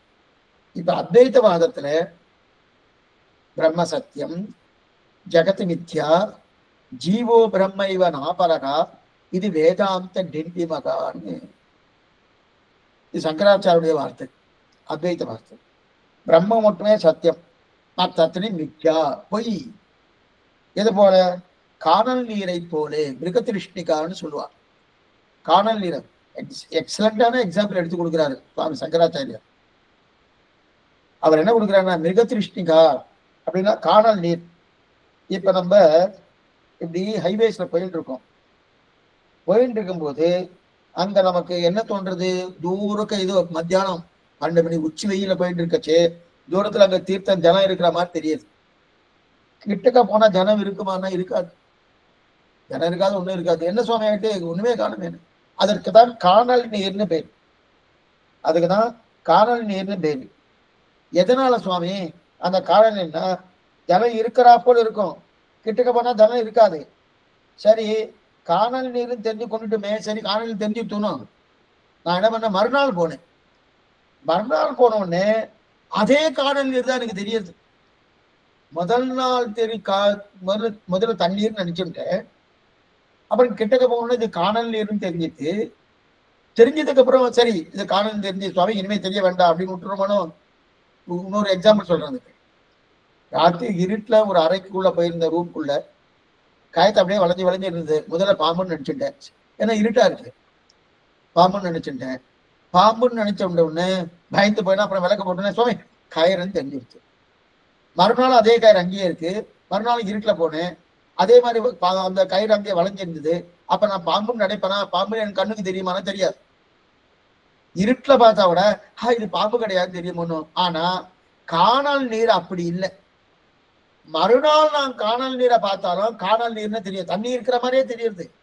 சுவாமி முதல் நாள் தான் தெரிஞ்சுட்டு சுவாமி அது காணல் நீர்னு, தண்ணி கிடையாதுன்னு. அப்ப தண்ணி இல்லைன்னு என் கண்ணுக்கு தெரிய வேண்டாமா? 2ஆம் நாள்னா தெரியாது.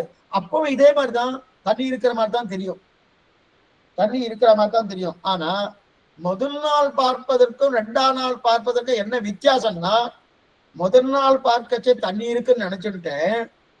அந்த தண்ணி குடிக்க போகணும்னு சொல்லி குடிக்கிறதுக்காக போனேன். 2ஆம் நாள் குடிக்கிறதுக்காக போக மாட்டேன், அங்க தண்ணி கிடையாது மாட்டேன் இல்லையா. அதுதான். ஆக அதே போல இந்த பிரம்மம் ஒன்றே சத்தியம். அத்வைத்தத்தை நல்லா தெரிஞ்சுக்கணும். முதல்ல பிரம்மம் ஒன்றே சத்தியம், பிரம்மத்துக்கு தவிர வேற எதுவும் அத்தனையும் பொய். நீங்களும் பொய், நானும் பொய், இந்த ஜகத்தும் பொய், எல்லாமே பொய். பிரம்மம் ஒன்றே சத்தியம்.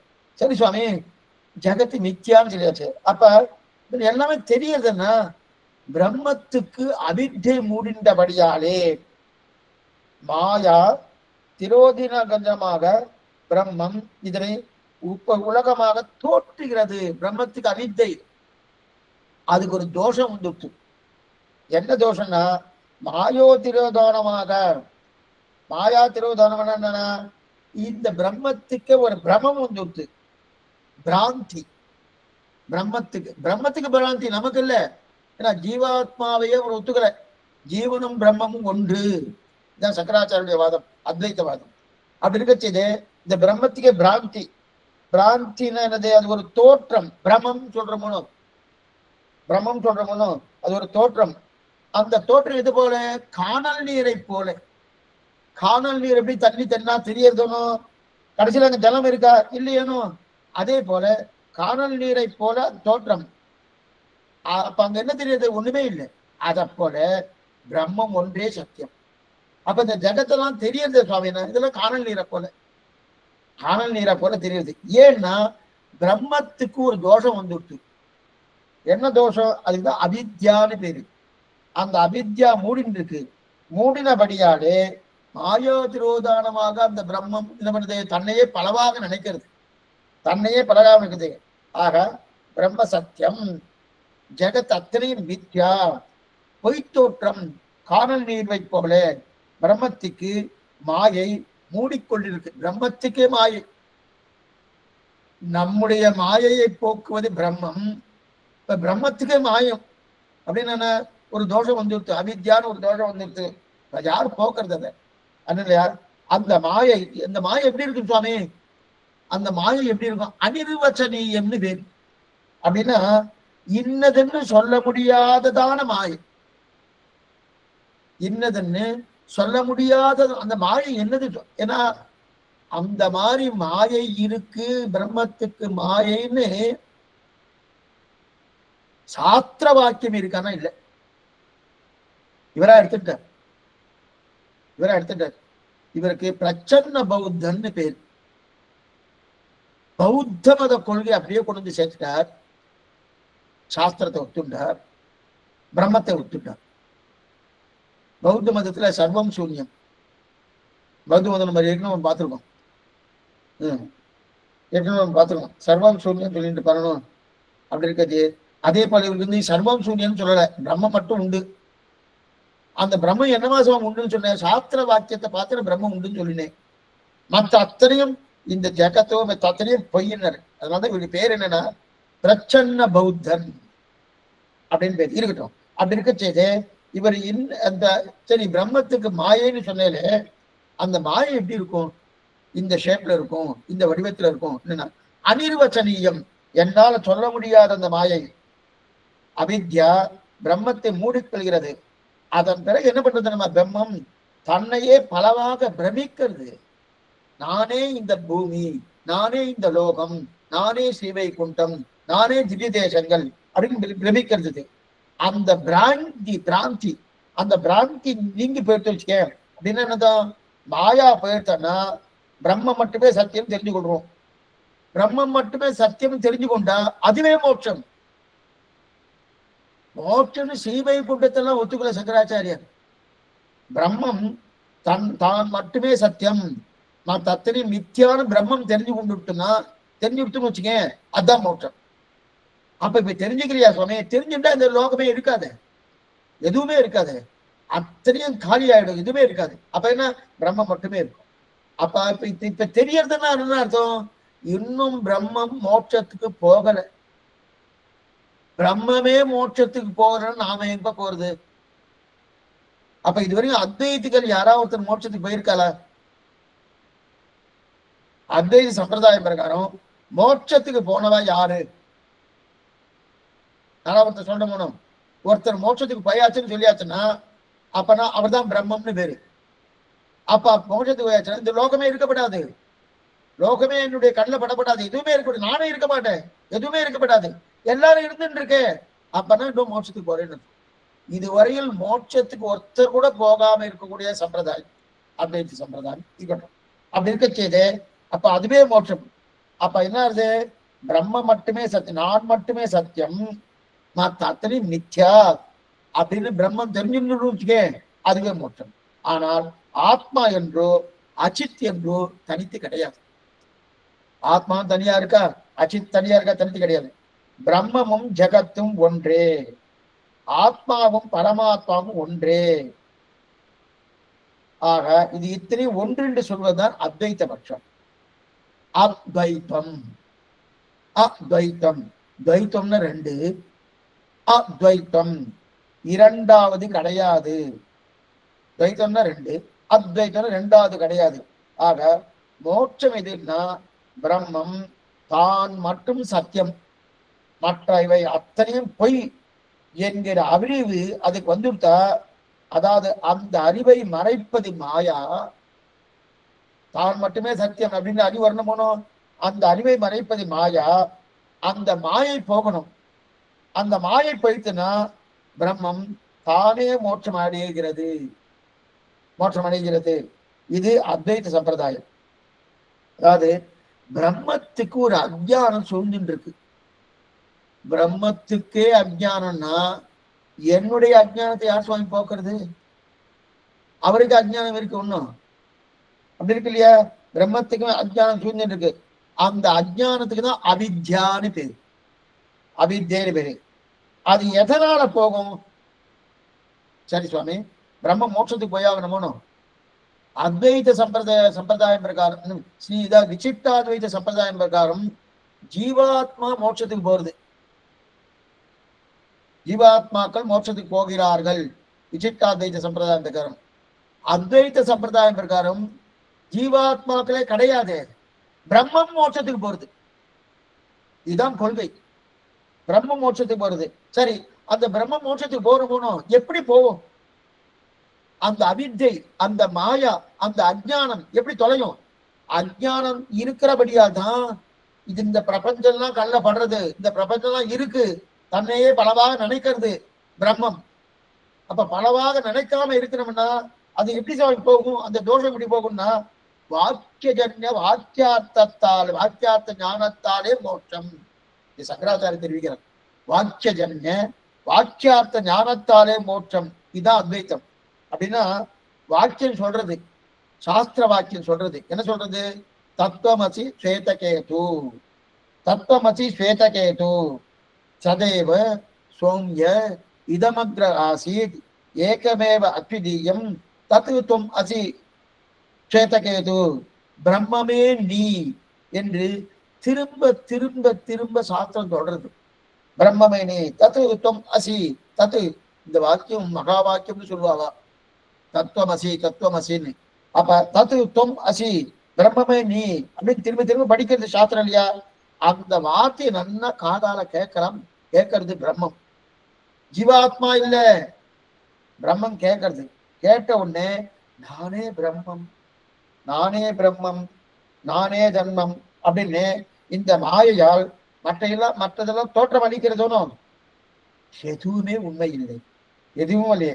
நான் மட்டும் சத்தியம் என்று நினைக்க நினைக்க நினைக்க அந்த வேத வாக்கியத்தை கேட்டு அதனாலே பிறந்த ஞானம், வாக்கியஜன்ய வாக்கியார்த்த ஞானம், அந்த ஞானத்தாலே என்ன ஆயிடுச்சு? அந்த ஞானம் என்னது? வாக்கியார்த்த ஞானம். தத்துவம் அசி, தத்துவம் அசி. அந்த வாக்கியத்துக்கு பொருளாக இருக்கிற பிரம்மமும் ஆத்மாவும் ஒன்றே. தத்துவம் அசி, அதுவே நீ அப்படின்னு சொல்றதும் அப்படின்னு கட்சி ஒன்றேன்னு ஞானம் இருக்கணும். அந்த ஞானம் பிரம்மத்துக்கு ஏற்பட்டு மோட்சம் அடையிறது. இதுதான் அத்வைத்தம். அப்ப வாக்கியஜன்ய வாக்கியார்த்த ஞானம், அந்த வாக்கியஜன்ய வாக்கியார்த்த ஞானம் இது சாஸ்திரத்தில் சொல்லப்பட்ட வாக்கியார்த்த ஞானம். அது என்ன சப்தம்? தத்துவம் அசி, தத்துவம் அசி என்கிற வாக்கியம் இருக்கணும். அந்த வாக்கியம் காதல கேட்கறது, திரும்ப திரும்ப திரும்ப திரும்ப கேட்கறது. ஒரு நானே பிரம்மம், நானே பிரம்மம், நானே பிரம்மம் அப்படின்னு தெரிஞ்சிடுறது. தெரிஞ்சிடணும் உடனே அந்த அது இருக்க ஒரு தோஷம் எல்லாம் போயிடுது, அந்த அவித்தியெல்லாம் போயிடுது. போன உடனே மோட்சத்தை அடைஞ்சிடும். இதுதானே. அப்ப அடிப்படை இது ஏக தத்துவவாதம். அத்வைத்தம் என்பது அடிப்படை ஏக தத்துவவாதம், தத்துவம் ஒன்றே. அப்ப இது இத்தனை தெரியறதே சுவாமி என்ன காணல் நீரை போல. இது இத்தனை தெரியறதுக்கு என்ன காரணம்? காணல் நீரை போல. ஆச்சரியமான சம்பிரதாயம். அநேகம் ஸ்ரீபாஷத்துல 17 மதங்களை கண்டிச்சிருக்கார் சுவாமி. ஆனா அதுல பிரதான கண்டிப்பு எதுன்னா அத்வைத்தம் தான். கிட்டக வந்துட்டார். நம்மள்தான் அத்வைத்தம் தான், சங்கராச்சாரியும் அத்வைத்தம் தான். ஆனா நமக்கு அத்வைத்தத்துக்கு என்ன வித்தியாசம்னா நமது விசிஷ்ட அத்வைத்தம், அவரது வெறும் அத்வைத்தம். அப்படின்னா நம்மளது என்ன சுவாமி? நாம ரெண்டாவது கிடையாதுன்னு சொல்றோம், அவரும் ரெண்டாவது கிடையாதுன்னு சொல்றாரு. அவர் ரெண்டாவது கிடையாதுன்னு சொல்றது எதனால் என்றால் இரண்டாவதே கிடையாது, ஒன்று மட்டுமே என்கிற எண்ணத்தோடு அவர் சொல்றார். நாம ரெண்டாவது கிடையாது சொல்றோம். எப்படி சொல்றோம்? கூடின பிரம்மத்துக்கு ரெண்டாவது கிடையாது. கூடின பிரம்மத்துக்கு விசிஷ்டாத்வைதத்துக்கும் அத்வைதத்துக்கும் ஒரே வார்த்தையில வித்தியாசம் சொல்லுங்க. சொல்ல முடியுமா சுவாமி? சொல்லலாமே. விசிஷ்டாத்வைதத்துக்கும் அத்வைதத்துக்கும் ஒரே வார்த்தையில சொல்லுங்க வித்தியாசம்னா, பிரம்மத்துக்கு ரெண்டாவது கிடையாது அத்வைத்தம், கூடின பிரம்மத்துக்கு ரெண்டாவது கிடையாது விசிஷ்டாத்வைதம். முடிஞ்சிட்டு. விசிஷ்டாத்வைதம்னா கூடின பிரம்மத்துக்கு ரெண்டாவது கிடையாது, பிரம்மத்துக்கே ரெண்டாவது கிடையாது அத்வைத்தம். தெரிவிக்கிறார். இப்ப இது சொன்னா இல்லையா, இதைத்தான் இப்ப அடிப்படை. அதாவது ஏக தத்துவவாதம். ஏக தத்துவவாதம், தத்துவம் ஒன்றே. அப்ப இது இத்தனையும் தெரியாதுன்னா காணல் நீர். காணல் நீர் அப்ப தெரிஞ்சுட்டோம், கிட்டக்கு மனம் இருந்ததா இல்லையோ? அதே போல இதெல்லாம் தெரிஞ்சிருது. பிரம்ம மோட்சத்துக்கு போயிடுச்சுன்னா ஒண்ணுமே தெரியாது, எதுவுமே இருக்காது. எல்லாம் காணல் நீரை போல. இதத்தான் சுவாமி திருவிரங்கத்தமதனார் தெரிவிக்கிறார். ராமானுஜம் இருந்தாரு, உயிர்கள் மெய்விட்டு ஆதி பரனோடு ஒன்றாம் என்று சொல்லும் அவ் அல்லலெல்லாம் பாதில் வென்றான். உயிர்கள் நெய்விட்டு ஆதி பரனோடு ஒன்றாம் என்று சொல்லும் அவ் அல்லலெல்லாம் பாதில் வென்றான். எம்மி ராமானுஜன் மெய்மதி கடலை. அப்ப பிரம்மத்தோடு ஒன்றாகி விடுகிறது அப்படின்னா ஐக்கியம். ஐக்கிய ஞானமே மோட்சம். ஐக்கியன்ற ஐக்கியம். அப்ப அத்வைதத்தின்படி எது மோட்சம்னா ஐக்கியம் சொல்லுவார். ஐக்கியமாயிட்டா சுவாமி, ஐக்கியமாயிட்டா. சில பேர்லாம் சொல்லுவா பாருங்க, நம் சம்பிரதாயத்திலே சில பேர்லாம் சொல்றா, ஆண்டாள் திருவரங்கநாதனுடைய திருப்படி வாரத்துக்கு வந்து ஐக்கியமாயிட்டான்னு. ரொம்ப தவறான கருத்து. ஐக்கியமாயிட்டன்னா ஆண்டாள் ஜீவாத்மா, பெரிய பெருமாள் பரமாத்மா. ஜீவாத்மா தத்துவம் பரமாத்மாவும் ஒன்னாயிடுச்சு. ஐக்கியம்னா அதான் அர்த்தம். ஐக்கிய ஞானம் கிடையாது, ஐக்கிய ஞானம் கிடையாது. அப்படி ஐக்கியம் ஐக்கியம் சொல்றாங்க, ஆண்டாள் ஒன்னாயிட்டா. ரொம்ப தவறான கருத்து. அதே போல திருப்பானாழ்வார், என் அமுதனை கண்டகன்கள் மற்றொன்றினை காணாவேன்னு சொல்லி உள்ளுக்கு போனார். அதுக்கப்புறம் ஒண்ணுமே இல்லை சுவாமி, அப்படி ஐக்கியமாயிட்டான் இல்லையா, அதுவும் ரொம்ப தவறு. ஏன்னா ஐக்கியம் என்பது விசிஷ்டாத்வைதத்தின்படி ஐக்கியம் வரவே வராது. விசிஷ்டாத்வைதத்தின்படி ஐக்கியம் வருமானம் வராது. ஏன்னா ஜீவாத்மாவும் பரமாத்மாவும் என்றைக்கும் வெவ்வேறு தான், இரண்டும் ஒன்று கிடையாது. ஜீவாத்மாவும் பரமாத்மாவும் ரெண்டும் வெவ்வேறு தான். சுரூபத்தால் இரண்டும் வெவ்வேறு தத்துவம். இயற்கையா ஜீவாத்மா வேறு, பரமாத்மா வேறு. ரெண்டு தத்துவம் ஒன்றாக போவது எப்போதும் கிடையவே கிடையாது. நம்ம ஸ்ரீவைகுண்டம் போனாலும் அங்கேயும் ஒன்னாகுமா? கிடையாது. அங்கும் பரமாத்மா பரமாத்மா தான். ஏன்? நித்யாத்மாவே ஜீவாத்மா தான். நம்ம பார்த்துக்க போனோம், ஜீவாத்மாக்கள் மூணா பிரிச்ச போனோம், பத்தன் முக்தன் நித்தியன் பிரிச்ச போனோம். அப்ப நித்யாத்மாவே ஜீவாத்மா கோஷ்டி தான் இருக்காரு. இத்தனைக்கும் அவருக்கு வந்து இந்த சம்சார சம்பந்தம் கிடையாது, இங்க பாப புண்ணியம் இந்த கர்மாக்களுடைய சம்பந்தம் கிடையாது. அப்படி இருக்க செய்து அவர் அங்கேயே இருக்காருன்னா என்ன சுவாமி, அவரே ஜீவாத்மா தான். அப்படி இருக்க செய்து இங்கிருந்து ஒருத்தர் போறான்னா அவ அவரோட சேர்ந்து ஐக்கியமாயிட்டாருன்னா எங்க இருக்கு? சாஸ்திர சம்மதமே இல்லையே. ஐக்கிய ஞானம் ஏற்படுறது கிடையாது. அப்ப இரண்டு ஒன்னா போறது கிடையாது. இத ஒன்னா போறது கிடையாதுன்னு இந்த சந்தேகம் தான் யாருக்கு சுவாமிக்கு முதல்ல இருந்தது. பெருமானா இருக்கு, ராமானுஜருக்கு இந்த சந்தேகம் இருந்தது. ஏன்னா அத்வைத்தவாதம் அவருடைய காலத்துல அவர் சிறு வயசுல இருக்கும்போது நிறைய வாதங்கள் இருந்து. யாதவ பிரகாசத்தை இவர் பாடம் படிச்சார், அவரே அத்வைத்ததுன்னு அத்வைத்த ஞானம் தானே அவர் உபதேசம் பண்ணிட்டு இருந்தாரு. அதனால இவருக்கு சந்தேகம் வந்துடுச்சு. என்ன சந்தேகம்னா, இவர் வேலை ஐக்கிய ஞானம் தான் மோட்சமோ? சந்தேகம் வந்தபடியால் தான் யார்கிட்ட கேட்டார்? திருக்கச்சமணி கேட்க, திருக்கச்சமணி நேர தேவைப்பட கேட்க அவர் சொல்லிட்டார். என்ன சொன்ன? தரிசனம் பேதையேவச்ச. 6 வார்த்தைகள் சொன்னாரனும். அகமேவ பரந்தத்வம் தரிசனம் பேதையேவச்ச உபாயேஷு பர்வத்தி ஸ்யாத் அந்திம ஸ்மிருதி வர்ஜனம் தேகாவசானே முக்தி ஸ்யாத் பூர்ணாச்சாரி சமாஸ்ரயரா. அப்ப தரிசனம் பேதையேவச்ச, அப்ப பேதமே சித்தாந்தம் சொன்னார்கள். அப்ப தத்துவங்கள் வெவ்வேறு தானு தேவைப்படுமாறு சொல்லிட்டாருன்னா, அப்ப பிரம்மம் வேறு ஆத்மா வேறு. ஆனா அந்த பிரம்மம் வேறு, இந்த ஜெகத்தை காட்டிலும் பிரம்மம் வேறு. அப்ப ஒன்றுன்னு சொல்றாளே சுவாமி, ஒன்றுன்னு சொல்றா. சரி சுவாமி, ஒன்றுன்னு சொல்லக்கூடிய சாஸ்திர வாக்கியமே இருக்கு. இனிமே கொஞ்சம் ஜாகிரதையா கேட்கணும். இப்ப சாஸ்திர வாக்கியத்தின்படி சித்தன்ன அச்சித்தன்ன ஈஸ்வர தத்துவம் 3 தத்துவங்கள் உண்டு. 3 தத்துவம் உண்மை நம்ம சொல்லிட்டு இருக்கோம். ஆனா அத்வைத்தத்தின்படி ஒரே தத்துவமே உண்மை. அதுதான் என்னது? ஈஸ்வர தத்துவம், பிரம்மம். ஈஸ்வரன் கூட சொல்ல மாட்டான், பிரம்மம்னு சொல்லுவான். பிரம்மம்னு சொல்லுவார். சரி, அந்த பிரம்ம தத்துவம் உண்மை, மற்ற அத்தனை மித்யா, பொய்ன்னு சொல்லிட்டாரு. சரி, புரியுது. இப்ப அவரு வைதிகர் தானே? ஆமா. ராமானுஜன் வைதிகர் தானே? ஆமா. மாத்வரம் வைதிகர் தானே? ஆமா. 3 பேரும் ஒரே சாஸ்திரத்தை நடிச்சுட்டு இருக்கா? ஆமா. அப்ப ஏன் சுவாமி வித்தியாசம் வந்தது? ஒண்ணு வேண்டாம், திருப்பாவை எடுத்துக்கிறோம். நாராயணனே நமக்கே பறை தருவான் முதல் பாட்டுல கடைசி 6வது 7வது வரையில இருக்கு. இப்ப அதை சேவிக்கும் போது நாராயணனே நமக்கே பறை தருவான் என்னன்னு அர்த்தம் கிடைக்குது? நமக்கேன்னா சரணாகதி நிட்டர்களுக்கு பறை தருவான், கைங்கரியத்தை கொடுப்பான் அப்படின்னு தெரியுது. இது அடியேன்னு சொல்றதே ஒரு மாதிரி சொல்லுவேன், வேற யாராவது சொல்றதே வேற மாதிரி சொல்லுவா, இன்னொருத்தர் சொல்றதே வேற மாதிரி சொல்லுவாரு. இந்த நிலை இருக்கா? இல்லையனும் ஒரே நிலையத்தானே இருக்கு. அதே போல சாஸ்திரம் ஒரே சாஸ்திரம் தானே. சங்கராச்சாரிய எடுத்துக்கொண்ட சாஸ்திரம் வேறு, மாத்வாச்சாரிய எடுத்துக்கொண்ட சாஸ்திரம் வேறு, சுவாமி ராமானுஜாச்சாரிய எடுத்துக்கொண்ட சாஸ்திரம் வேறா? இல்லை. அப்ப ராமானுஜர் எடுத்துக்கொண்ட சாஸ்திரத்தை மாத்திரம் நீங்க பின்பற்றினே, அப்ப 3 பேரும் வைதிகால் தானே. 3 பேருக்கும் கோயில்ல மரியாதை உண்டு. ஸ்ரீவைஷ்ணவ கோயில்ல சங்கராச்சாரியர் வந்தாலும் அவளுக்கு என்ன மரியாதை உண்டு? பிரதான மரியாதை உண்டு. சட்டாரே 7. சங்கராச்சாரியனா அதான் அத்வைத்த மத ஸ்தாபகர், யார் வந்தாலும் அவருக்கு. அதே போல மாத்வாச்சாரியருக்கு அதே போல மரியாதை உண்டு. அப்ப அவ்வளவு இருக்க அவெல்லாம் வைதிகால், சாஸ்திரத்தை ஒத்துக்கொண்டு அதன்படி நடப்பவர்கள். அப்ப நடப்பவர்கள்னா இவ 3 பேருக்குள்ள ஒரே சாஸ்திரமா இருக்கச்சதே, எப்படி வித்தியாசம் வரலாம்? அப்ப 3 பேர் ஏதோ தப்பு பண்ணியிருக்காருன்னு அர்த்தம். ஒண்ணு ராமானுஜர் தப்பு பண்ணியிருக்காரா, அப்ப சங்கராச்சாரிய தப்பு பண்ணியிருக்காரா, இல்ல மாத்வாச்சாரிய தப்பு பண்ணியிருக்காரா என்னன்னு பார்க்கணும். ஏன்னா இப்ப சங்கராச்சாரியர் தத்துவம் ஒன்றேன்னு சொல்லிட்டு இருக்கணும்.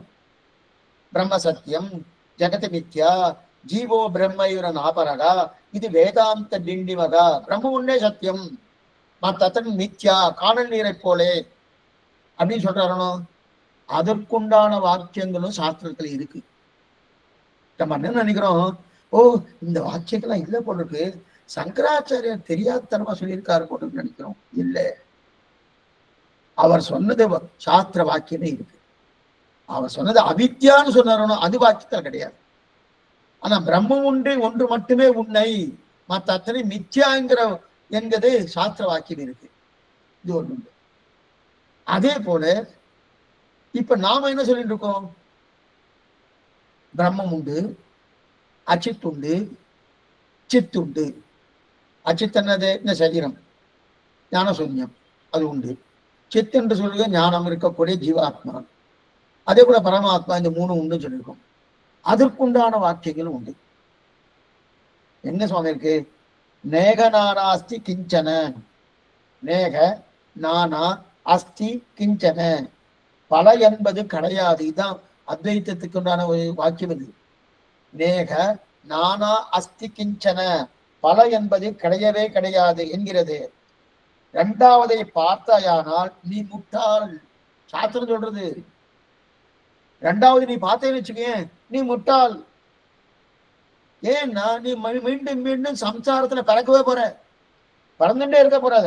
ஆனா அப்படி 2வது முட்டாள், நீ சம்சாரத்தை அடைவான்னு சாஸ்திரம் சொல்றது. ஆனா தேவப்பெருமான் என்ன சொல்றாரு? தரிசனம் பேத ஏவச்ச, 3 தத்துவங்கள் உண்டுன்னு சொல்லியிருக்காரு. ஆனா சாஸ்திரனமோ நேஜனானாஸ்தி கிஞ்சன, 2வது தத்துவத்தை பார்க்காத, 2வது தத்துவம் பார்த்தியானா நீ சம்சாரத்துல இருக்க போறேன்னு சொல்லியிருக்க. அப்ப தேவப்பெருமாளும் வேதம் தான் சித்தாந்தம், வேதம் தான் சித்தாந்தம் சொல்லியிருக்காருன்னா அப்ப 2வது கிடையாதான் உண்டா? தேவப்பெருமாளும் 3 தத்துவம் ஒத்துண்டிருக்காரு. சித்தத்துவம் என்ன, அச்சித்தத்துவம் என்ன, ஈஸ்வர தத்துவம் என்ன, 3 தத்துவம் ஒத்துண்டு அவரு சுவாமி திருக்கச்சன் சொல்லியிருக்கார். திருக்கச்சின் துவாரா சுவாமி எம்பெருமானாருக்கு அது கிடைச்சிருக்கு 6 வார்த்தை. சரி, அப்ப 2வது உண்டா கிடையாதா? அத்வைதத்தின்படி தத்துவம் உண்டே சொல்கிறார். என்ன சுவாமி, அப்ப அத்வைதத்தின்படி இருக்கக்கூடிய வாக்கியம் இருக்கே, சங்கராச்சாரியர் அந்த வாக்கியத்தை வைத்து என்ன சொல்றாரு? நீர் என்ன சொல்றீங்க, 3 தத்துவம் உண்டுன்னு சொல்லிட்டு இருக்கிறேன், உண்டா? ராமானுஜருக்கு பதில் சொல்லி ஆகணும். 3 தத்துவம் உண்டான்னு வேணும். இந்த பிரம்மமேதான் ஜெகத்து, பிரம்மமேதான் ஆத்மா என்பதுதான் சுரூப ஐக்கியம். அப்பனா சொரூபத்தால் ஐக்கியம்னு சொன்னா ரெண்டு தத்துவம் ஒன்னா இருக்கணும். ஜீவாத்மா தத்துவம் பரமாத்மா ஒன்னா இருக்கணுமோ. அப்ப இந்த ஜகத்தே பிரம்மமாக இருக்கணும், ஆத்மாவே பிரம்மமாக இருக்கணும். நாம ஏற்கனவே நம்ம பார்த்தது சித்து அச்சித்து ரெண்டும் பிரம்மத்துக்கு சரீரம் பார்த்திருக்கோமோ. சித்தம் அச்சித்தம் ரெண்டு முன்னாடி பார்த்திருக்கோம், இப்பதான் பார்த்திருக்கோம், இன்னைக்குதான் பார்த்திருக்கோம். சித்தம் அச்சித்தம் பிரம்மத்துக்கு சரீரம்.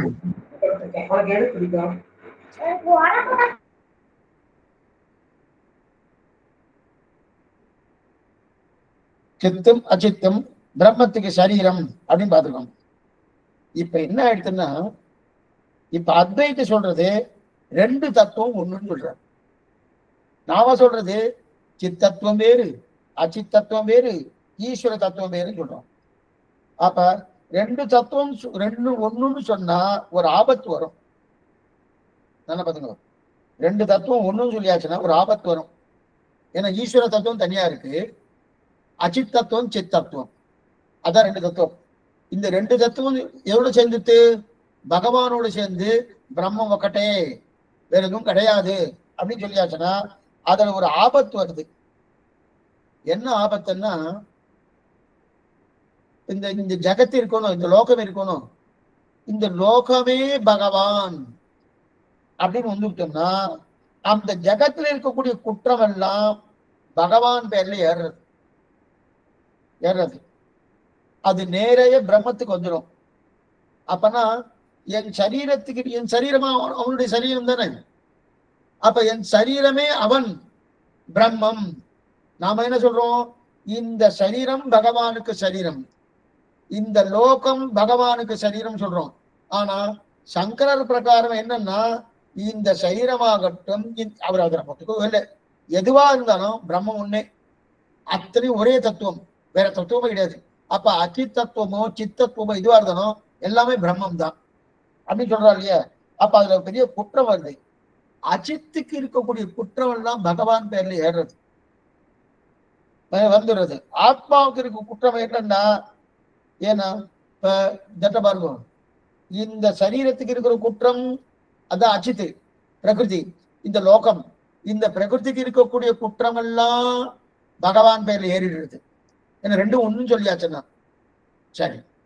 அதே இந்த ஆத்மா இருக்கணும், இந்த ஆத்மா குற்றம் இருக்கணும், ஆத்மா குற்றம் இல்லைன்னு சொன்ன சொரூபத்தால குற்றம் இல்லை, சுபாவத்தால குற்றம் இருக்கணும். நம்ம பார்த்திருக்கோம் முன்னாடி காலக்ஷேபம் கேட்கச்சே முன்னாடி என்ன கேட்டுக்குமோ அதெல்லாம் கொஞ்சம் அப்படியே ஞாபகம் வச்சு.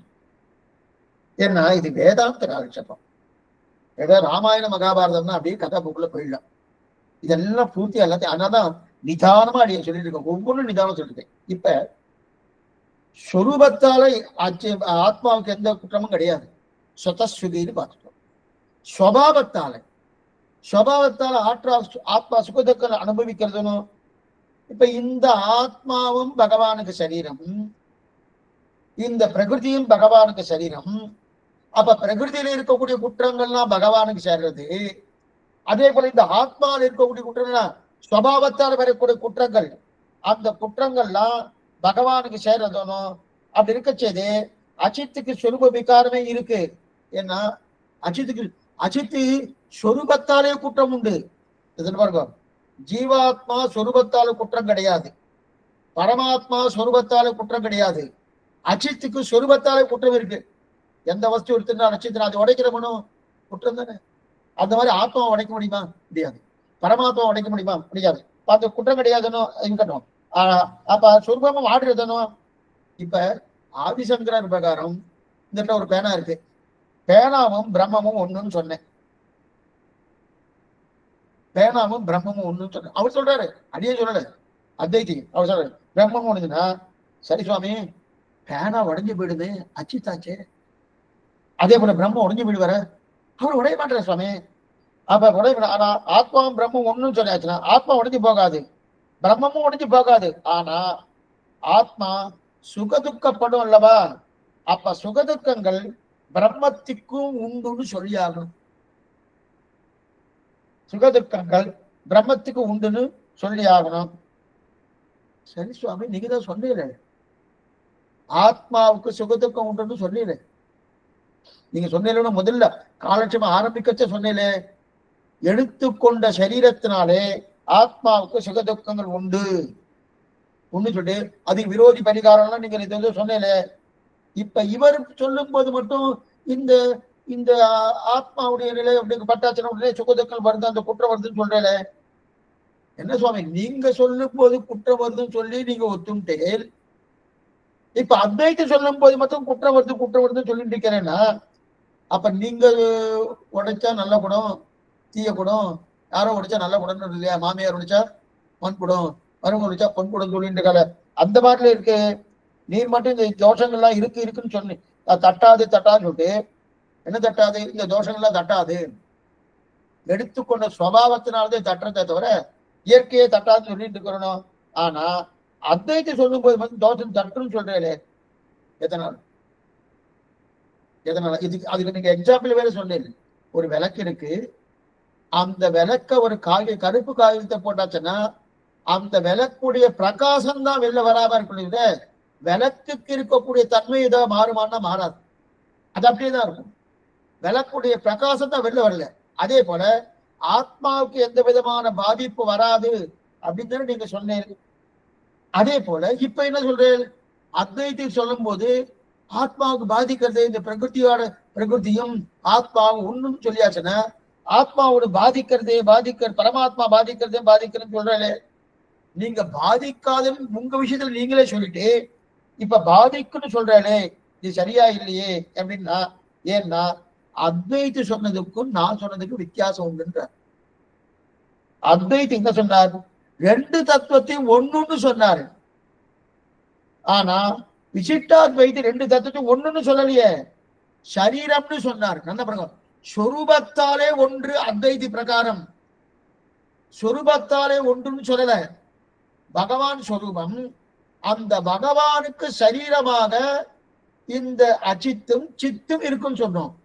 ஆனா அந்த பகவானுக்கு சரீரமாக ரெண்டும் உண்டு அவர் சொல்லல. அவர் சொல்றது என்ன? சொரூபத்தாலே ஒண்ணு, அச்சித்தும் சித்தும் ஒண்ணு, பிரம்மமும் ஒண்ணு, சொரூபத்தாலே ஒண்ணுட்டாரு.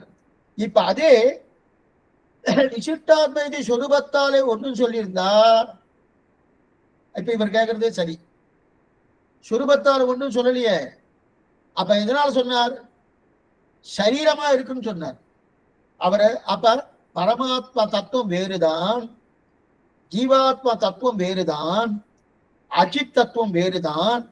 ஆனா அந்த பரமாத்மா என்கிற தத்துவத்திலே அந்த பரமாத்மாவுக்கு ஜீவாத்மாவும் அச்சித் தத்துவமும் சரீரமாக இருக்குன்னு சொன்னார். பரமாத்மாவே அச்சித்து, பரமாத்மாவே ஜீவாத்மா அப்படின்னு சொல்லல. ஆனா இப்ப சங்கராச்சாரியர் என்ன சொல்ற, அத்வைதி என்ன சொல்றாரு? பரமாத்மாவே அச்சித்து, பரமாத்மாவே ஜீவாத்மா, அதுவே ஒண்ணு, பிரம்ம சத்தியம், ஜெகதி வேற எதுவுமே கிடையாது, பிரம்மம் மட்டுமே சத்தியம், மத்த அத்தனை என்னன்னா எல்லாம் ஒண்ணு, பிரம்மம் ஒண்ணு, ஐக்கிய ஞானம் அப்படின்னு சொல்றேன். அதனாலதான் அப்ப ஐக்கிய ஞானம் ஏற்பட்டபடியாலே அப்ப இந்த பிரகிருதிக்கு உண்டான குற்றங்கள் என்னென்னவோ அதெல்லாம் பிரம்மத்தை தாக்கும். இந்த ஆத்மாவுக்கு உண்டான குற்றங்கள் என்னென்னவோ அதெல்லாம் பிரம்மத்தை தாக்கும் அப்படின்னு சொல்லுங்க இல்லையா? இதுனா சரீரம் தான் சொன்னார். சரீரத்திற்கு தோஷங்கள் ஆத்மா பேருக்கு தட்டாது என்றுதான் சொன்னார்களே தவிர ஆத்மாவுக்கு இருக்க தோஷம் ஆத்மாவுக்கு தட்டாதுன்னு சொல்லல. ஆத்மாவுக்கு தோஷம் வந்துருது. அப்ப தத்துவமே ஒன்று என்று சொல்லிட்டா அப்ப பிரம்மத்துக்கு சரீரம் ஜெகத்து, அதனால் ஜெகத்தின் பேரில் தோஷங்கள் பிரம்மத்தின் பேரில் தான் தட்டும். பிரம்மத்தின் ஆனா சரீரம் சொல்லியாச்சுன்னு வச்சுக்கேன், அப்ப பிரம்மத்தின் பேர் தட்டாது. தட்டவே தட்டாது. ஒண்ணு இல்லை, அப்படி வாசல போயிட்டே இருந்தேன், நல்ல மழைக்காலம், ஒரு வண்டி காடி போயிட்டே இருந்தேன், சேத்த வர அடிச்சுட்டேன், சரீரத்தை மேல அடிச்சுட்டார்.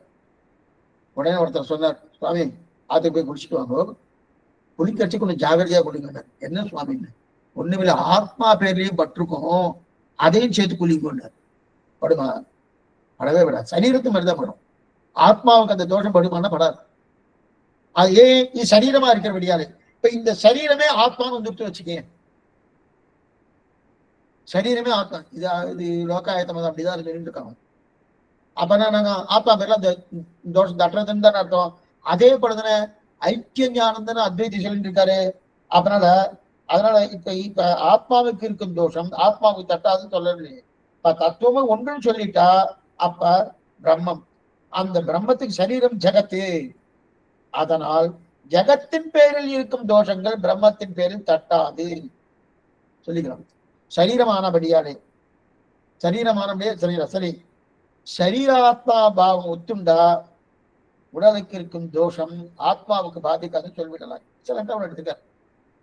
சரீரத்தில் இருக்க சரீராத்மா பாவம், சரீரம் வேறு ஆத்மா வேறு தான் சரீராத்மா பாவம். இந்த சரீராத்மாவை ஒத்துண்டாச்சுன்னா இந்த சரீரத்துக்கு இருக்கும் தோஷம் ஆத்மாவை பாதிக்காது அப்படின்னு சொல்லிடலாம். ஆனால் இவர் சொல்றது என்ன தெரியுமா? தத்துவமே ஒண்ணுன்றாரு, சரீரமே இல்லை, எல்லாமே ஆத்மா ஒண்ணு சொல்றா இல்லையா? அப்ப ஜெகத்தும் பிரம்மம் ஒண்ணு சொல்லியாச்சுன்னா அப்ப ஜெகத்துல இருக்கக்கூடிய விகாரம் எல்லாம் பிரம்மத்துக்கு ஒத்துண்டு தானே ஆகணும். இந்த ஜெகத்து பிரம்மத்துக்கு சரீரம் ஒத்துண்டாச்சுன்னா அப்ப இந்த கட்டமே இல்லை, அந்த தோஷம் அதுக்கு வராது. ஏன்னா இப்ப இந்த சரீரம் 20 வயசுல இந்த சரீரம் ஒரு மாதிரியா இருக்கு, 70 வயசுல ஒரு மாதிரியா இருக்கு, 68 வயசுல ஒரு மாதிரியா இருக்கு. அப்படி இருக்க செய்து இந்த தோஷம் ஆத்மாவை தட்டுறதா? ஆத்மாவுக்கு வயசாயிடுத்து கொஞ்சம் அதுக்குதான் முற்றம் முத்து கோல் துணையான்னு சொல்லி ஏதாவது கைத்தடி ஏதாவது வேணுமானா அதெல்லாம் ஒண்ணும் கிடையாது. ஆத்மா எப்பவும் ஒரே மாதிரி விகாரமே கிடையாது. அதிகாராய சுத்தாய நித்தியாய பரமாத்மனு விகாரமே இல்லாம இருக்கிறது இல்லையா? அப்படி இருக்க செய்து அப்ப இந்த சரீரத்தின் பாதிப்பு ஆத்மா மேல தட்டுறது கிடையாது. நீங்க முதல்ல தட்டும்னு சொன்னேல சுவாமி, சுபாவ விகாரம் வரும்னா கர்மத்தினால சுபாவ விகாரம் சொன்னேன். ஆனா பகவானுக்கு கர்மத்தினால சரீரமா இல்லையே. இந்த ஜகத்தும் அதே போல இந்த ஆத்மாவும் கர்மத்தினால அவர் எடுத்துட்டார. ஒன்னில சமயம் கர்மா இந்த ஜகத்தை இதுவும் வந்துருச்சு அப்படின்னு சொல்லுவாருன்னா அவர் விருப்பப்பட்டு எடுத்துட்டு இருக்காரு. அவருக்கு இயற்கையா இருக்கு. அவர் சொரூபமே என்னன்னா, அவர் சொரூபமே என்ன? அவருக்கு இந்த ஜகத்தும் இந்த ஆத்மாவும் சரீரமா இருக்கிறதா சொரூபம், இயற்கை தன்மை, வந்தேரி கிடையாது. நமக்கு இந்த சரீரம் வந்தேரி, எப்ப வேணா போயிடும் வந்தேரி.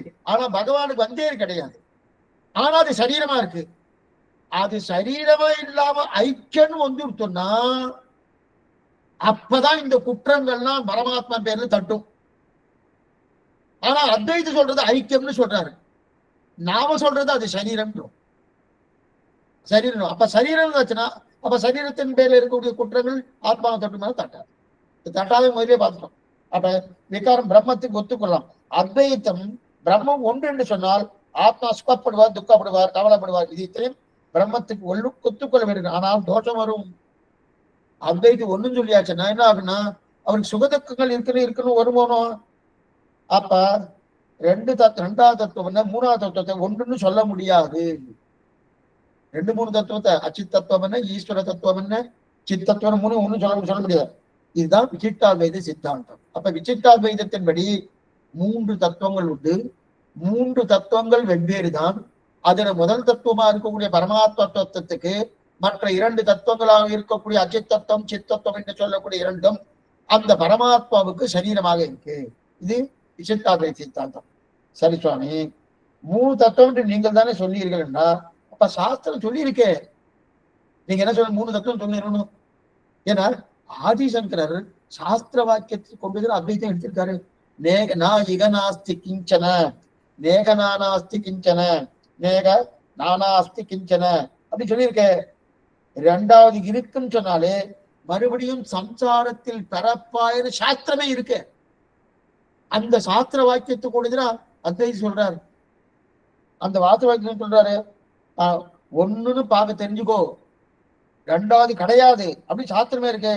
ஆனா நீர் என்ன சொல்றேன், 2வது இருக்குன்னு சொல்றாரு. ஏன்னா 2வது இருக்குன்னு சொல்றேன். ஆதிசங்கரரும் 2வது இல்லைன்னு சொல்லிட்டு இருக்காரு. சாஸ்திர வாக்கியமே நேகநானாஸ்தி கிச்சன்னு சொல்லியிருக்கு. நீர் 2வது இருக்குன்னு சொல்லியிருக்க.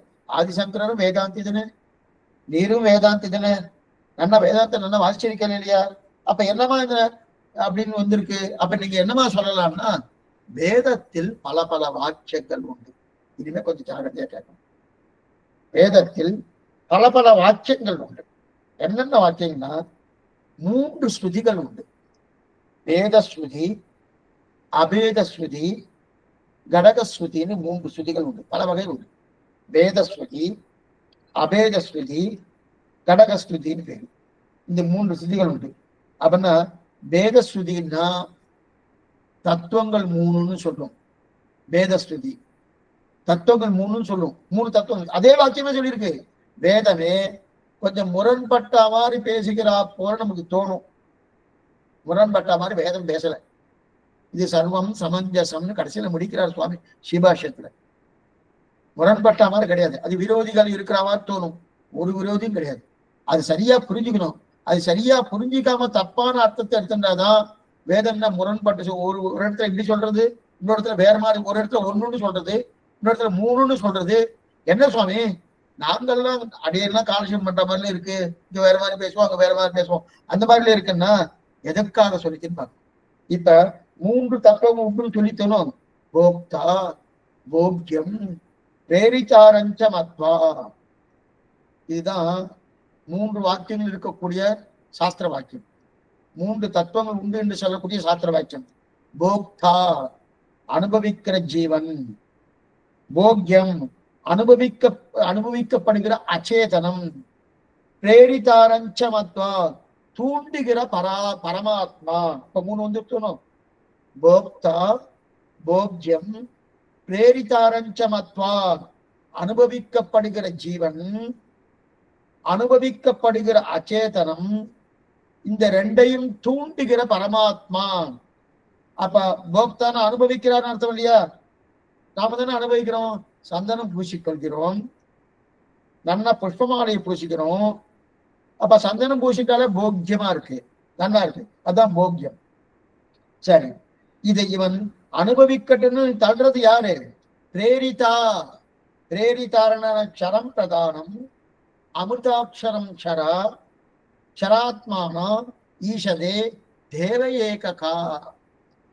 ஆச்சரியமான எல்லாம் மூன்று தத்துவங்கள் உண்டுன்னு சொல்லக்கூடிய வாக்கியம். ஒரு தத்துவங்கள் உண்டு, ஒரு தத்துவம் உண்டு என்று சொல்லக்கூடிய வாக்கியங்களும் எடுக்கிறேன், மூன்று தத்துவங்கள் இருக்கக்கூடிய வாக்கியங்களும் எடுக்கிறேன். இப்ப இதுல ஏன் சுவாமி இந்த மாதிரி ஒரு மாறுபட்ட கருத்து வந்திருக்கு, அதே சேர்த்து சொல்றேன். இப்ப போக்தா போக்யம் பிரேரிதாரஞ்ச மத்வா க்ஷரம் பிரதானம் அமிர்தாட்சரம் ஹரா ஷராத்மானோ ஈசதே தேவ ஏககா. கண்ணுக்கு முன்னாடி பிரதானமா பிருத்திவி தெரிகிறதே, அதாவது ஜகத்தெல்லாம் தெரியுது இல்லையா? ஆனால் அதற்குள் அத்தனையும் ஜீவாத்மா இருக்கார். ஓ, கண்ணுக்குள்ள பார்த்துட்டு இருக்கணும், இந்த அத்தனைக்குள்ளும் ஜீவாத்மா இருக்காரு. கண்ணுக்கு தெரியாமல் மறைந்து இருக்கிறார் ஜீவாத்மா. எந்த வஸ்து எடுத்துட்டாலும் அதுல ஜீவாத்மா இல்லாத வஸ்துவே கிடையாது. நம்ம முன்னாடி பார்த்துருக்கோம். எந்த வஸ்து எடுத்துட்டாலும் ஜீவாத்மா இல்லாத வஸ்துவே கிடையாது. அதே போல பரமாத்மா இல்லாத வஸ்துவே கிடையாது. அப்ரஹ்மாத்மக தத்துவம் என்பதே கிடையாதுன்னு பார்த்திருக்கோமோ? அப்படி இருக்கச்சு. ஆனா கண்ணுக்கு தெரியுமான்னு தெரிய மாட்டேன். கண்ணுக்கு தெரிய மாட்டா, பணத்தி இருப்பார். அவருக்கும் உள்ளே பரமாத்மா இருக்கிறார். அப்ப அவரும் சூஷ்மமா இருக்கார். இந்த மூணு பேரையும் சொல்லித்து சரம் பிரதானம் அமிர்தாட்சரம் அரார் சராத்மானோ ஈசதே தேவ ஏககா. அப்ப ஈஸ்வர தத்துவம் என்ன, சித்தத்துவம் என்ன, அச்சித்தத்துவம் என்ன, இந்த பிரிச்சு நன்னா சொல்லியிருக்கு இந்த சாஸ்திர வாக்கியம். சரி, அப்ப இது கண்ணனே கீதையில சொல்றான். நான் வேறு அர்ஜுனா, இவர்கள் வேறு அர்ஜுனா, நீ வேறு அர்ஜுனா. அங்க எது இருக்கு? அச்சித் தத்துவம், அதுவும் வேறு அர்ஜுனா. நான் எல்லாத்தையும் காட்டிலும் வேறுபட்டவன். ஆக தத்துவங்கள் மூணு கீதையும் சொல்றது, கீதையும் சொல்றது. அப்ப உபனிஷத் சொல்றது. இதற்கெல்லாம் என்ன பேரு? பேதஸ்ருதின்னு பேரு. புரியுதா? இதற்கெல்லாம் பேதஸ்ருதி. பேதம்னா நிறைய இருக்கு, பலவாக இருக்கு, நிறைய இருக்கு, பேதங்கள் இருக்கு. பேதம் அற்றது அபேதம் அப்படின்னு பேரு. பேதம்னா நிறைய இருக்குன்னு அர்த்தம். இது அப்ப சரம் பிரதானம் அமிர்தாட்சரமரா சராத்மானோ ஈசதே தேவ ஏககா. இந்த வாக்கியங்கள்லாம் வேதஸ்ருதின்னு பேரு. இன்னொன்னு இருக்கு, அபேத ஸ்ருதி. வேறுபாடே கிடையாதுன்னு. இதுவரையில் பார்த்து வேறுபாடு உண்டுன்னு பார்த்து போனோம். அப்ப வேறுபாடு உண்டுன்னு சொல்றது வேதஸ்ருதி, வேறுபாடே கிடையாதுன்னு சொல்றது அபேத ஸ்ருதி. ரெண்டுமே சாஸ்திரத்துல தான் இருக்கு. என்னமா சுவாமி இந்த மாதிரி வந்துருச்சுன்னாதான் சுவாமி வம்பு. வடக்கு பக்கம் போங்க, அந்த இடத்துக்கு போயிடலாம். தெற்கு பக்கம் போங்க, அந்த இடத்துக்கு போயிடலாம். மேற்கு பக்கம் போங்க, அந்த இடத்துக்கு போயிடலாம்னா என்ன சுவாமி கன்ஃபியூஸ் பண்ணிட்டு இருக்கு. அதே மாதிரி இங்க என்ன இருக்கு, 3 வாக்கியங்களும் 3 தத்துவங்களும் சாஸ்திரம் சொல்லியிருக்கு, ஒரு தத்துவமும் சாஸ்திரம் இருக்கு. இப்ப 3 தத்துவங்கள் சொன்னது பேத ஸ்ருதின்னு பேரு. இன்னொன்னு அபேத ஸ்ருதின்னு தத்துவமசி நேகநானாச்சி கிஞ்சன முன்ன நம்ம பார்த்தோம். நேகன்னா இகனாஸ்தி நேக நானா இக நானா நானா என்று நிறையவென்று பார்க்காதே கிஞ்சன இன்று பல என்பது கிடையாது. தத்துவம் அசி நன்றாக பார், இரண்டாவது கிடையாது. எப்படி இந்த சொல்லக்கூடிய வாக்கியங்கள் அபேத ஸ்ருதின்னு பேரு. சதேவ இதெல்லாம் அப்படி கிடையாது. சதேவ சோம்ய இதமக்ர ஆசித் ஏகமேவ அத்விதீயம். சதேவ சோம்ய இதமக்ர ஆசித் ஏகமேவ அத்விதீயம். ஒன்றே இருக்கு, இரண்டாவது கிடையாது. அதெல்லாம் அபேத ஸ்ருதின்னு பேரு. ஒன்றே இருக்கு, ரெண்டாவது. அப்ப வேதம் உண்டானா வேதமே கிடையாது, வேதமே கிடையாது. அதாவது வேதம் இருக்குன்னு சொல்லக்கூடிய வாக்கியங்களும் இருக்கு, வேதம் இல்லைன்னு சொல்லக்கூடிய வாக்கியங்களும் இருக்கு. என்ன சுவாமி, இப்ப அத்வைத மதாச்சாரிகள்னா வேதம் இல்லை, வேறுபாடு இல்லை என்று சொல்கிற அபேத சூழலை எடுத்தும் கொண்டா. ஆனா அவர்களுக்கு வேத ஸ்ருதிக்கு நிர்வாகம் பண்ணுவது கஷ்டமா போயிடுச்சு. அவ என்ன எடுத்துட்டா, வேதத்துல வேத ஸ்ருதிகள் அபேத ஸ்ருதி எங்கெங்கெல்லாம் சொல்லியிருக்கோ அதையெல்லாம் எடுத்துட்டா, அந்த வாக்கியங்கள் எடுத்துட்டா. ஆனா அவர்களுக்கு வேதம் ஸ்ருதிகள்லாம் இருக்கணும். வேத ஸ்ருதி என்னது, சரம் பிரதானம் அமிர்தாட்சரம் அரா சராத்மான ஈசதே தேவ ஏககா போக்தா போக்யம் பிரேரிதாரஞ்ச மத்வா, இதெல்லாம் வேதஸ்ருதி. அந்த வேதஸ்ருதிக்கு நிர்வாகம் பண்றது அவளுக்கு கட்டமா போயிடுச்சு.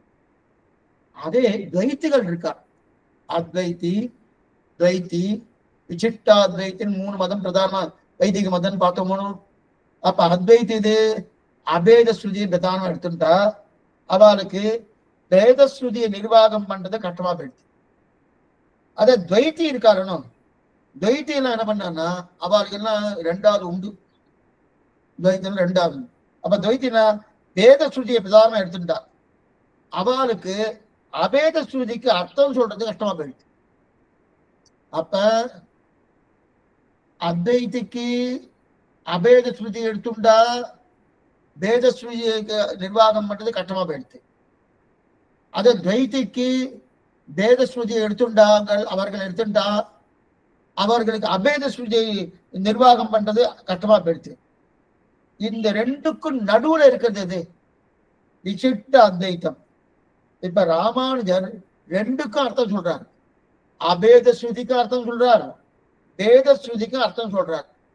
அது என்னமா சுவாமி சொல்ல முடியும்? ஒண்ணு நிறைய இருக்குன்னு சொல்றது, இன்னொன்னு ஒன்னே ஒண்ணுதான் இருக்குன்னு சொல்றது. அப்ப நிறைய இருக்குன்னு சொல்லிட்டு எப்படி ஒண்ணு இருக்குன்னு சொல்ல முடியும்? எப்படி சொல்ல முடியும்னா, இவருக்கு ஆச்சரியமான நல்ல வேலை இவருக்கு என்ன கிடைச்சதுன்னா, அந்தர்யாமி பிராமணன் ஒரு சாஸ்திர வாக்கியம் இவருக்கு கிடைச்சிருக்கு. அந்தர்யாமி பிராமணன் ஒரு சாஸ்திரத்தில் ஒரு பகுதி இருக்கு. சாஸ்திரத்துல அந்தர்யாமி பிராமணம் அப்படின்னு ஒரு பகுதி இருக்கு. அது சொல்றது என்னன்னா, எல்லாவற்றுக்கும் அந்தர்யாமியாக பிரம்மம் இருக்கிறார். எல்லாவற்றிற்கும் அந்தர்யாமியாக பிரம்மம் இருக்கிறார். அப்பனா என்ன இருக்கணும், மற்ற அத்தனையும் பிரம்மத்துக்கு சரீரமாக இருக்கும்னு சொல்றது. அந்தர்யாமி பிராமணன் சாஸ்திர வாக்கியத்துல எல்லாவற்றுக்கும் பரபிரம்மம் அந்தர்யாமியா இருக்கிறார், அந்த பிரம்மத்துக்கு சரீரமாக இருக்குது மற்ற அத்தனையும். அந்த வாக்கியம் இருக்கா சுவாமி? யஸ்ய ஆத்மா சரீரம் எம் ஆத்மான வேத, யஸ்ய பிருத்திவி சரீரம் எம் பிருத்திவீன வேத அப்படின்னு சொல்லிருக்கு இல்லையா? யஸ்ய மிருத்யு சரீரம் அப்படின்னு தெரிவிக்கிறது இல்லையா? அப்படி இருக்க ஆத்மாக்கள் எல்லாம் அவருக்கு சரீரம், எல்லா ஆத்மாக்களும் பகவானுக்கு சரீரம். ஆனா இந்த யஸ்ய ஆத்மா சரீரம் எம் ஆத்மான வேத, ஆத்மாக்கள் எல்லாம் பகவானுக்கு சரீரமா இருக்கு. ஆனா இந்த ஆத்மாக்கள் ஏனோ அவனை இன்னும் புரிஞ்சுக்கல. அவனுக்கு சரீரமா இருக்கேன், சரீரமா புரிஞ்சுக்கணுமோ? புரிஞ்சிக்கவே இல்லை. அடுத்து ரெண்டாவது வாக்கு, எஸ் பிருத்திவி சரீரம் எம் பிருத்திவின வேத. இந்த பிருத்திவி அவனுக்கு சரீரம், பிருத்திவினா அச்சித்து. இந்த பிருத்திவி அவனுக்கு சரீரமானோ? இந்த பிருத்திவியும் அவனை புரிஞ்சுக்கல. பிருத்திவி புரிஞ்சுக்கலாம், அதுக்கு ஞானம் இல்லை. ஞானம் இல்லை, அவனை புரிஞ்சுக்கொள்ள. அதென்ன அப்படின்னு தெரியுது. இப்ப நாம புரிஞ்சுக்கலையே. எம் எஸ் ஆத்மா சரீரம், ஆத்மா நாம தானே, நாம புரிஞ்சுக்கிறோம்னா புரிஞ்சுக்கலையே. இந்த மாதிரி ஒவ்வொன்னா படிக்கிறது, ஒவ்வொன்னா படிக்கிறது. இந்த படிக்கிறதும் இதுல இருந்து சுவாமி ராமானுஜருக்கு தகவல் கிடைச்சிருக்கு. புதிய தகவல் என்னன்னா, அனைத்தும் பிரம்மத்துக்கு சரீரம். இது அந்தர்யாமி பிராமணன் சாஸ்திரத்துல ஒரு பகுதி, சாஸ்திரத்துல ஒரு பகுதி அந்தர்யாமி பிராமணன்.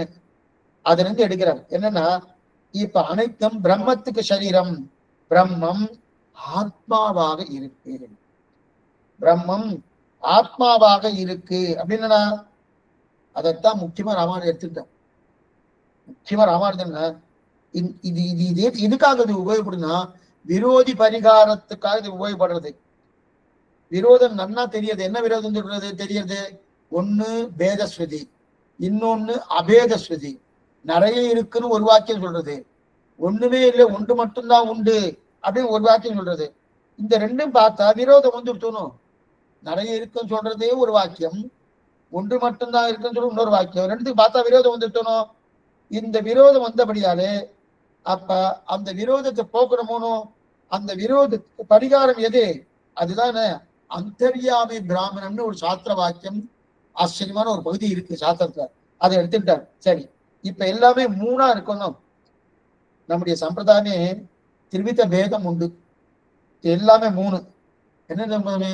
ரகசியத்ரயம் மூணு, அக்ஷரம் மூணு, அகார உகாரம் அகாரங்கள் மூன்று, ரகசியத்ரயம் திருமந்திரம் தய சர்வஸ்லோகம் மூணு, பதத்ரயம் மூன்று. அது பதங்கள் என்ன? ஓம் நமகா நாராயணாய, பதத்ரயம் மூன்று. மண்டபத்ரயம் மூன்று மண்டபங்கள். இது என்னென்ன மண்டபம் சுவாமி? புஷ்ப மண்டபம், சார மண்டபம், போக மண்டபம். மண்டபத்ரயம் அப்படின்னு தெரியல. ஆகாரத்ரயம், ஆகாரத்ரயம் ரொம்ப முக்கியம். ஆகாரத்ரய சம்பன்னா அரவிந்த நிவாசனின் அசேஷ ஜெகதி ஈசித்திரியும் வந்தே வரதவல்லபாம் தெரிகிறார் பெருந்தேவி தாயார் காட்சி தேவைப்படுவாள் அப்படின்னு கட்சி. ஆகாரத்தை எல்லாமே நம்ம சம்பிரதாய திரயம். அப்பனா நம்ம சம்பிரதாயமே தத்துவத்திரை சம்பிரதாயம்னு பேர். தத்துவத்திரை சம்பிரதாயம். தத்துவத்திரை சம்பிரதாயம் இருக்க செய்து இதுல மூன்று விதமான பேதங்கள் உண்டு. இன்னும் ஜாகிரதையா கேட்கணும். மூன்று விதமான பேதங்கள் உண்டு. இப்ப நம்ம என்ன பார்த்துருக்கோம்? அபேதஸ்ருதி, பேதஸ்ருதி. அபேதஸ்ருதி ஒரு வாக்கியம் சொல்றது, பேதஸ்ருதியும் ஒரு வாக்கியம் சொல்றது. ரெண்டுமே நம்ம எடுத்துக்கணும். அபேதஸ்ருதியை எடுத்துட்டு பேதஸ்ருதி விடப்படாது, பேதஸ்ருதி எடுத்துக்கொண்டு அபேதஸ்ருதி விடப்படாது. ரெண்டுமே எடுக்கணும். ரெண்டுமே நயனம் பண்ணணும். ரெண்டும் விரோதம் கிடையாது, ஒன்றுத்துக்கு விரோதம் கிடையாது, ஒன்று சேர்க்கணுமானோ. அதுக்குதான் மூன்றாவது ஸ்ருதி கடகஸ்ருதின்னு பேர். மூன்றாவது ஸ்ருதி கடக சமாசனம் சேர்க்கிறது. நான் ஏன் ஒண்ணுன்னு சொன்னேன், நான் ஏன் மூணுன்னு சொன்னேன், அதே சாஸ்திரமே சொல்றது. ஆனா இதை என்ன பண்ணிட்டான்னா, பேத ஸ்ருதியை மாத்திரம் ஒருத்தர் பார்த்துட்டார், அபேத ஸ்ருதியை மாத்திரம் ஒருத்தர் பார்த்துட்டார். அப்ப பேதம் அபேதம் இது ரெண்டுத்தையும் சேர்த்து பார்த்துருக்கணுமானோப்பா. இப்ப என்ன ஆயிடுச்சு? இப்ப மூன்று விதமான பேதங்கள் உண்டு. என்ன பேதம்னா, சஜாத்திய பேதம், விஜாத்திய பேதம், ஸ்வகத பேதம்னு மூன்று விதமான பேதங்கள் உண்டு. அப்ப இந்த மூன்று விதமான பேதங்கள் கிடையாதுன்னு ஆதிசங்கருடைய வார்த்தை. மூன்று விதமான பேதங்கள் கிடையாது, அத்வைத்தவாதம். புரியறதுக்காக சொல்ல. மலை மரம், மலை வேறு மரம் வேறு தானே. மலை வேற ஜாதி, மரம் வேற ஜாதி, வேற ஜாதி இருக்கு இல்லையா? அப்ப மலையும் மகரம் வெவ்வேறு ஜாதி தானே. அப்ப வெவ்வேறு பொருள் தானே, ரெண்டும் வெவ்வேறு ஜாதி. இதற்குதான் விஜாத்திய பேதம்னு. விஜாதி விஜாதி ஜாத்திய வேறு, விஜாதி. அப்ப விஜாத்திய பேரம், மலை வேறு மரம் வேறு, வெவ்வேறு ஜாதி, விஜாத்திய பேரம் வேறு. ரெண்டு மரம் இருக்கு, தென்னை மரம் இருக்கு, வாழை மரம் இருக்கு. மரம்னு சொல்ற மனம். அப்ப ரெண்டுமே மரமா இருக்கிறபடியாலே, ரெண்டு மரமானபடியாலே அது ஒரே ஜாதி தானே. மரம் ஒரே ஜாதி மானமடைகிறது. ஆனா இது வேற மரம் அது வேற மரம். ஆனா ஜாதியில் மரம் ஜாதியில் உண்டு. இந்த மரம் வேறு அந்த மரம் வேறு. ஆனா ஜாதியில் மர ஜாதி மரம் ஜாதி ஆனபடியாலே சதாத்திய பேதம்னு பேரு. அதே அந்த தென்னை மரத்துக்குள்ளேயே கிளை வேறுதான், பழம் வேறுதான், தேங்காய் வேறுதான், அந்த பூ வேறுதான், அந்த தண்டு வேறுதான், காய் வேறுதான், அந்த கொழுந்து வேறுதானே. ஆமா, அப்ப மரத்துக்குள்ளே பேதங்கள் இருக்கணும். அந்த பேதத்துக்கு ஸ்வகத பேதம்னு பேர். அந்த பேதத்துக்கு ஸ்வகத பேதம்னு பேர். அப்ப சஜாத்திய பேதம், விஜாத்திய பேதம், ஸ்வகத பேதம், இந்த 3 பேதங்களும் கிடையாதுன்னு தெரிவிக்கிறார் ஆதிசங்கரர் அத்வைதாச்சாரியர். இந்த 3 பேதங்களும் உண்டுன்னு சொல்றார் விசிஷ்டாத்வைதி. இதை வைத்துக்கொண்டு பிரம்மத்துக்கும் அச்சித்துக்கும் சித்துக்கும் 3 பேதங்கள் உண்டு, பிரம்மமே ஒன்று கிடையாது, இந்த 3 ஒன்று கிடையாது அப்படின்னு நிரூபிக்கப்படுறார். என்னன்றது நாளை கார்த்தால காலட்சேபம் உண்டு. 10 மணிக்கு இன்னும் மெசேஜ் உங்களுக்கு வரல, வந்துடும். நாளை கார்த்தால நாளை கார்த்தால பாகவதம் உண்டு. சாயங்காலம் தான் உங்களுக்கு யதீந்திரமத தீபிகா உண்டு. அதனால கார்த்தால பாகவதம் இது 3 நாளைக்கு திங்கள் செவ்வாய் புதன் 3 நாளும் கார்த்தால சாயங்காலம் 2 வேளையும் உண்டு. கார்த்தால 3 வேளையும் கார்த்தால பாகவதம், ஸ்ரீமத் பாகவதம், சாயங்காலம் யதீந்திரமத தீபிகா. இன்னைக்கு சாயங்காலம் 4 மணிக்கு ஆச்சாரிய காலட்சேபம் உண்டு. அவசியம் வரும்படி பிரார்த்திக்கிறேன். இப்ப ஏதாவது சந்தேகம் இருந்தால் அவசியம் கேட்கும்படி பிரார்த்திக்கிறேன். ஆழ்வாரும் பெருமானார் திருவிழேசனும் ஆச்சாரியம் திருவிழேசனும் பாகவதாலும் திருவடிகிரேசனும். ஆச்சரியமான விஷயம் இதை மிஸ் பண்ணிக்காங்க. ஏன்னா அத்வைத மதமே எப்படி எடுத்திருக்கான்னு பார்க்கணும். ஆச்சரியமான விஷயம். சந்தேகம் தான் கேட்கணும்.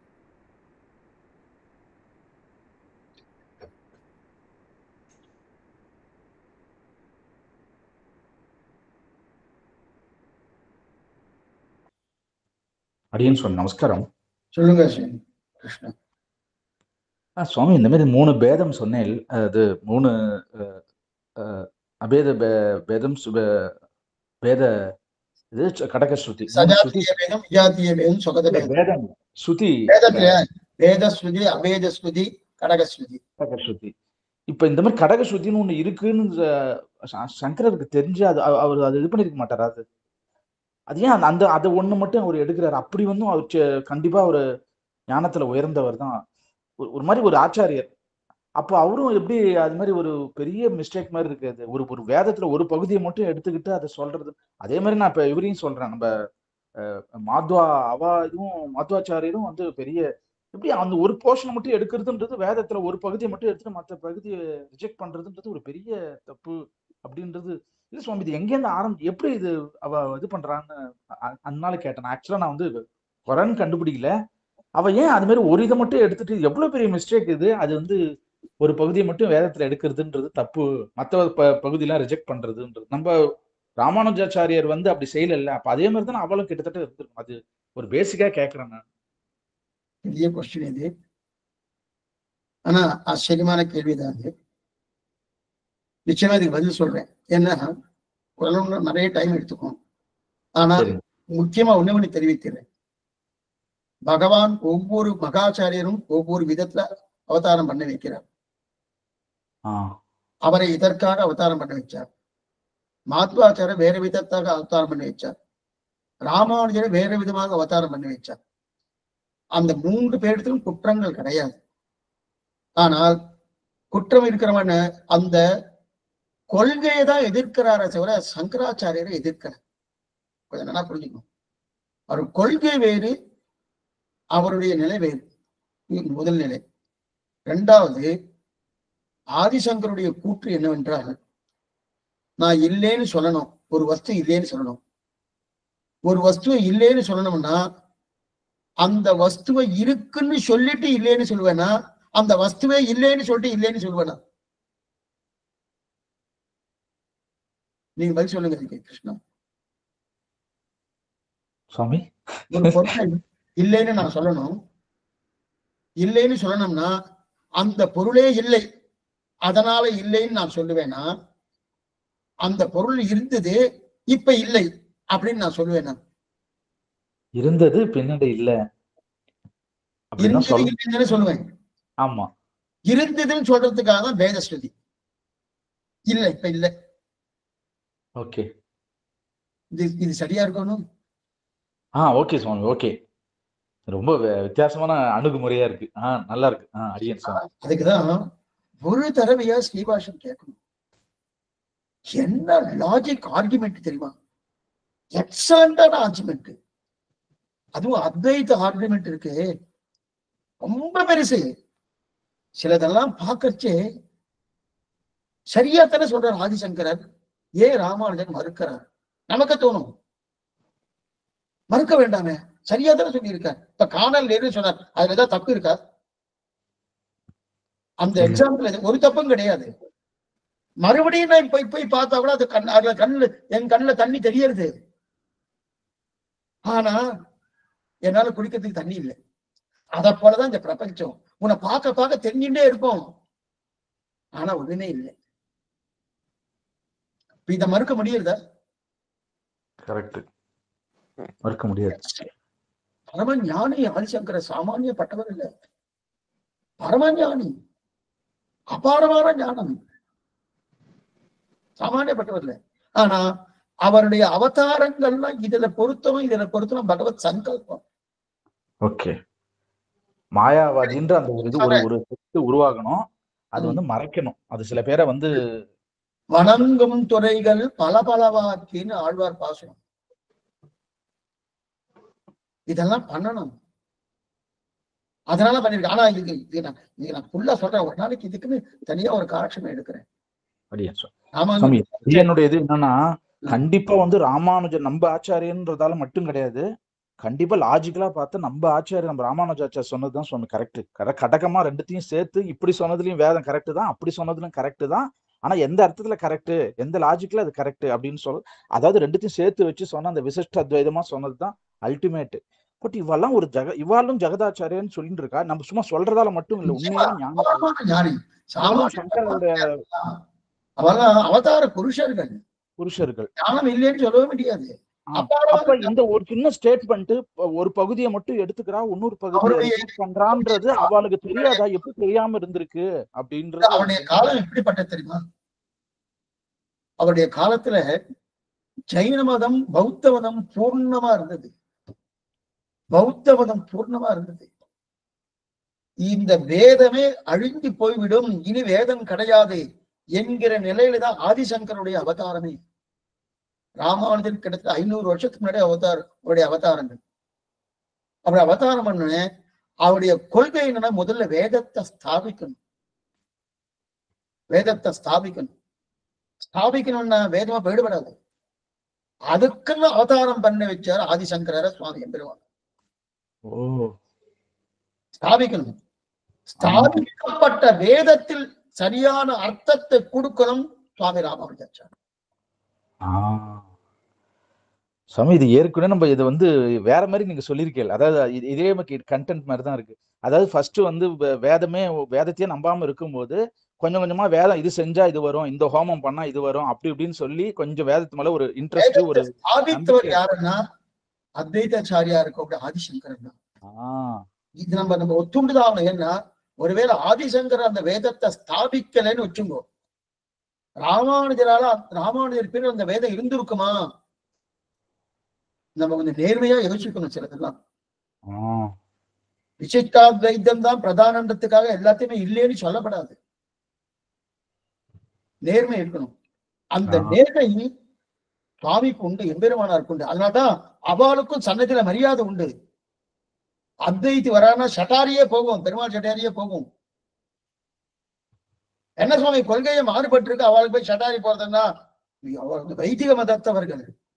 வேதத்தை ஒத்துண்டு இருக்கா, வேதத்தினுடைய அனுஷ்டானத்துல பண்ணிட்டு இருக்கா,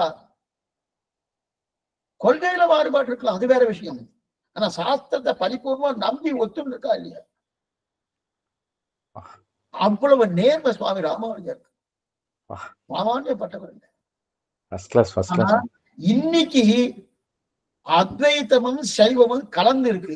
இன்னைக்கு வச்சுன்னு அது பேசப்படாது. சைவம் வேறு, அத்வைத்தம் வேறு.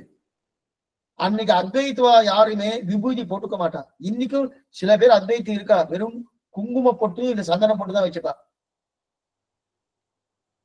விபூதியே போட மாட்டான். சைவத்துலதான் விபூதி உண்டு, அத்வைத்தத்துல கிடையாதுன்னா சாஸ்திர சம்மதம் கிடையாது.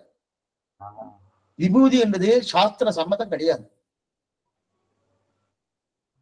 அதாவது அத்வைத்தியா இருந்தாலும் அங்க பெருமாள் தான் வந்து பரபிரம்மம். அவன் தான் அவருக்கு வேற யாரும் கிடையாது. ஏன்னா ஏகோகவை நாராயண ஆசேத் நப்ரம்மான பிரம்மம்னு அவர் யாரும் சொல்றான், ஸ்ரீமன் நாராயணன் சொல்றான். இன்னைக்கும் ஆதிசங்கருடைய நாராயண ஸ்மிருதி தான் கையெழுத்தே போடுவார். பஜகோவிந்தம் பாடியிருக்காரு போல இருக்க. அவருடைய ஒரு நிலை வேறு, மற்றொரு நிலை வேறு. ஒரு புனரப்பி ஜனனம் புனரப்பி மரணம் புனரப்பி சட்டரே சட்டரே சயனம்னு சொல்லியிருக்காருன்னா அப்ப ஒண்ணுன்னு சொல்லியிருக்கலாமா? திருப்பியும் பிறப்பு இருக்கு மறப்பு இருக்குன்னு சொல்றாருன்னா அப்ப ஒண்ணுன்னு சொல்லலாமா? சொல்லியிருக்காரு. அப்ப மாறுபடுறது பிரம்மம் ஒன்னே சத்தியம் மற்ற அத்தனை மித்தியான்னு சொல்றதுக்கும் புனரப்பி ஜனனம் புனரப்பி மரணம் சொல்றதுக்கும் இப்ப வித்தியாசம் வருது. அப்ப மாறுபட்ட கருத்து அவருக்குள்ளேயே இருக்கு, பின்னாடி மாறுபட்டு. என்ன காரணம் தெரியுமா? அவளுக்கு ஆழ்வார்கள் பாசனங்கள் கிடைக்கல, அதுதான் பெரிய விஷயம். ஆதிசங்கரர் பீரியடுக்கு அப்புறம் தான் நாதமணி அவதாரமே. நாதமணி அவதாரம் பண்ணதுக்கு அப்புறம் தான் ஆழ்வார்கள் பாசனமே நமக்கு கிடைச்சது. இல்ல அதாவது ஆழ்வார்கள் முன்னாடியே இருந்துட்டா, ஆனா கொஞ்ச நாள் அவளுடைய பாசனங்கள் கிடைக்காம இருந்தது. நாதமணி காலத்துக்கு அப்புறம் தான் கிடைச்சது. அதனாலதான் ஒருவேளை ஆதிசங்கருக்கு ஆழ்வார்கள் பாசனம் கிடைச்சிருந்தா அவர் விசிஷ்டாத்வைதி தான், சந்தேகமே. அப்பா நல்ல நல்ல நல்ல கொண்டு வந்து முடிச்சல் சுவாமி, உண்மையா சொல்றேன், சூப்பர். இதுதான் கரெக்டான. இப்ப கூட அவர் நம்ம யாருமே நீ தேவரரும் சரி அடியனும் சரி நம்ம யாரையும் எந்த மதத்தோடைய ஆச்சாரியர்களும் நம்ம இது ஆனா பேசிக்கா ஒரு இது வந்து அதையும் நிவர்த்தி பண்ணிட்டீங்க சுவாமி, அழகா நிவர்த்தி பண்ணிட்டு. அதாவது அவர் வந்த பர்பஸ் வேற, வேதமே இல்லாத ஒரு காலத்துல வேதத்தை ஸ்தாபனம் பண்ணோம், அதற்காக தான் அவருடைய அவதாரமே. அவருடைய அவதாரம் பகவான் அவரை அவதாரம் பண்ண வச்சு அதற்காக தான் ஸ்தாபிக்கணும். அந்த காரியத்தை அவர் நல்லா பண்ணிட்டாரு, நல்லா பண்ணிட்டு. அப்படி பண்ணதாலதான் அதுக்கப்புறம் ஃபர்தரா வந்து ராமானுஜாச்சாரியரை வந்து விசிஷ்ட அத்வைதத்தை நல்லா எஸ்டாப்ளிஷ் பண்ண முடிஞ்சது. அவர் நல்ல ஒரு இது போட்டாரு, ஒரு பிளாட்ஃபார்ம் ஒரு இது ஒண்ணு போட்டாரு. அதனால பில்டிங் நல்லா எழுப்புறதுக்கு நல்ல வசதியா இருந்தது. இத வந்து விசிஷ்டாத்வைதிகள் ஒத்துக்கணும், இதான் உண்மை. அதான் சுவாமி, அந்த இதுதான் நம்மளுக்கு மத்தவளை பத்தி எனக்கு அடியனுக்கு கண்டிப்பா எல்லாருமே ஒரு இதோட தான் இருந்திருக்கா. எல்லாருக்கும் அவளுடைய ரோல் என்னன்னு தெரிஞ்சு அந்தந்த ரோலை பண்ணிட்டு போயிட்டா, அதுக்கப்புறம் வரவா வந்து அதுக்கு மேல அழகா பில்டிங்கை எழுப்பி இன்னைக்கு இந்த அளவுக்கு இதுவா இருக்கு. ஆனா நீங்க சொல்ற மாதிரி சைவமும் இதுவும் கலந்து போய் பரபிரம்மே இன்னொருத்தர்னு சொல்ற அளவுக்கு அத்வைதத்துடைய நிலை அது கிடையாது. ஆக்சுவல் அத்வைத்தம் அது கிடையாது. அத்வைதத்துடைய நிலைன்னா சிவன் நாராயணன் தான். இன்னைக்கு ஆதிசங்கரர் பண்ணாத சில கிரந்தத்தெல்லாம் அவர் பண்ணான்னு பொய் பிரச்சாரம் பண்ணிட்டு இருக்கார். வேற அவர் எந்த தேவதை மேலேயும் எதையுமே பண்ணல. அவர் ஸ்ரீமன் நாராயண தவிர எதுவும் கிடையாது. அவர் என்ன பண்றாரு, அவர் தான் இந்த கிரந்தத்தை எல்லாம் பண்ணாரு, வேற ஏதோ பண்ணிட்டு இவர் பேரை போட்டு முடிச்சிட்டார். இவர் பண்றதுக்கு பிரசக்தியே கிடையாது. சுவாமி இதெல்லாம் நம்ம விசிஷ்ட அத்வைதத்துல நடக்காம இருந்தது அது வரைக்கும். நினைச்சு பாருங்க, இதெல்லாம் நடந்திருந்ததுன்னா என்ன ஆயிரம். விபூதியே கிடையாது. அவர் விபூதி போட்டுன்றதான அவருடைய சரித்திரத்தை எங்கேயா வச்சு பாருங்க, இங்கேயா இருக்கான்னு பாருங்க. போட்டோ எல்லாம் அப்படிதான் போட்டிருக்காங்க, உண்டானா கிடையாது. ஆக்சுவலா கிடையாது. சோ பெருமாளை வந்து 3 பேருமே 3 அது பண்ணவரும் ஒத்துன்னு இருக்கா. 3 ஆச்சாரியருக்குமே பெருமாளை தான் பரபிரம்மம். எப்படியோ அதே போலதான் ஆதிசங்கரரும். மாத்வாலுக்கு சந்தனம் தான், அதே போலதான் ஆதிசங்கரரும். சந்தன காப்பு குங்குமம் இதுதான். அடியன் சுவாமி நல்ல. அதாவது ஒரு பெரிய ஒரு நம்மளது எப்படி வடகலை தென்கலைன்னு சொல்ற மாதிரி ஒரு மைனர் சின்ன ஒரு இந்த பேதம் இருக்கும். அது மாதிரி ஏதோ ஒரு பேதம் இருந்திருக்கு, கொஞ்சம் பெரிய பேதம். ஆனா கண்டிப்பா வந்து எல்லாருமே பெருமாளை தான் வந்து பரபிரம்மமா ஒத்துன்னு இருக்கு.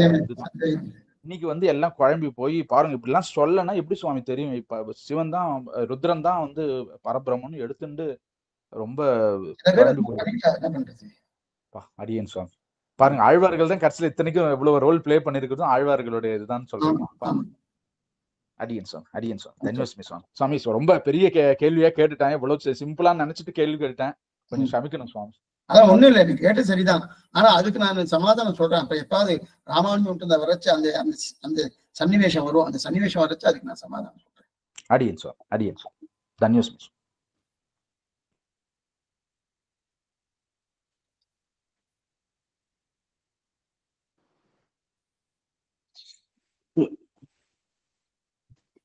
அடியன் சுவாமி ஸ்ரீநிலை ராமாந்தரம். அடியன் சுவாமி.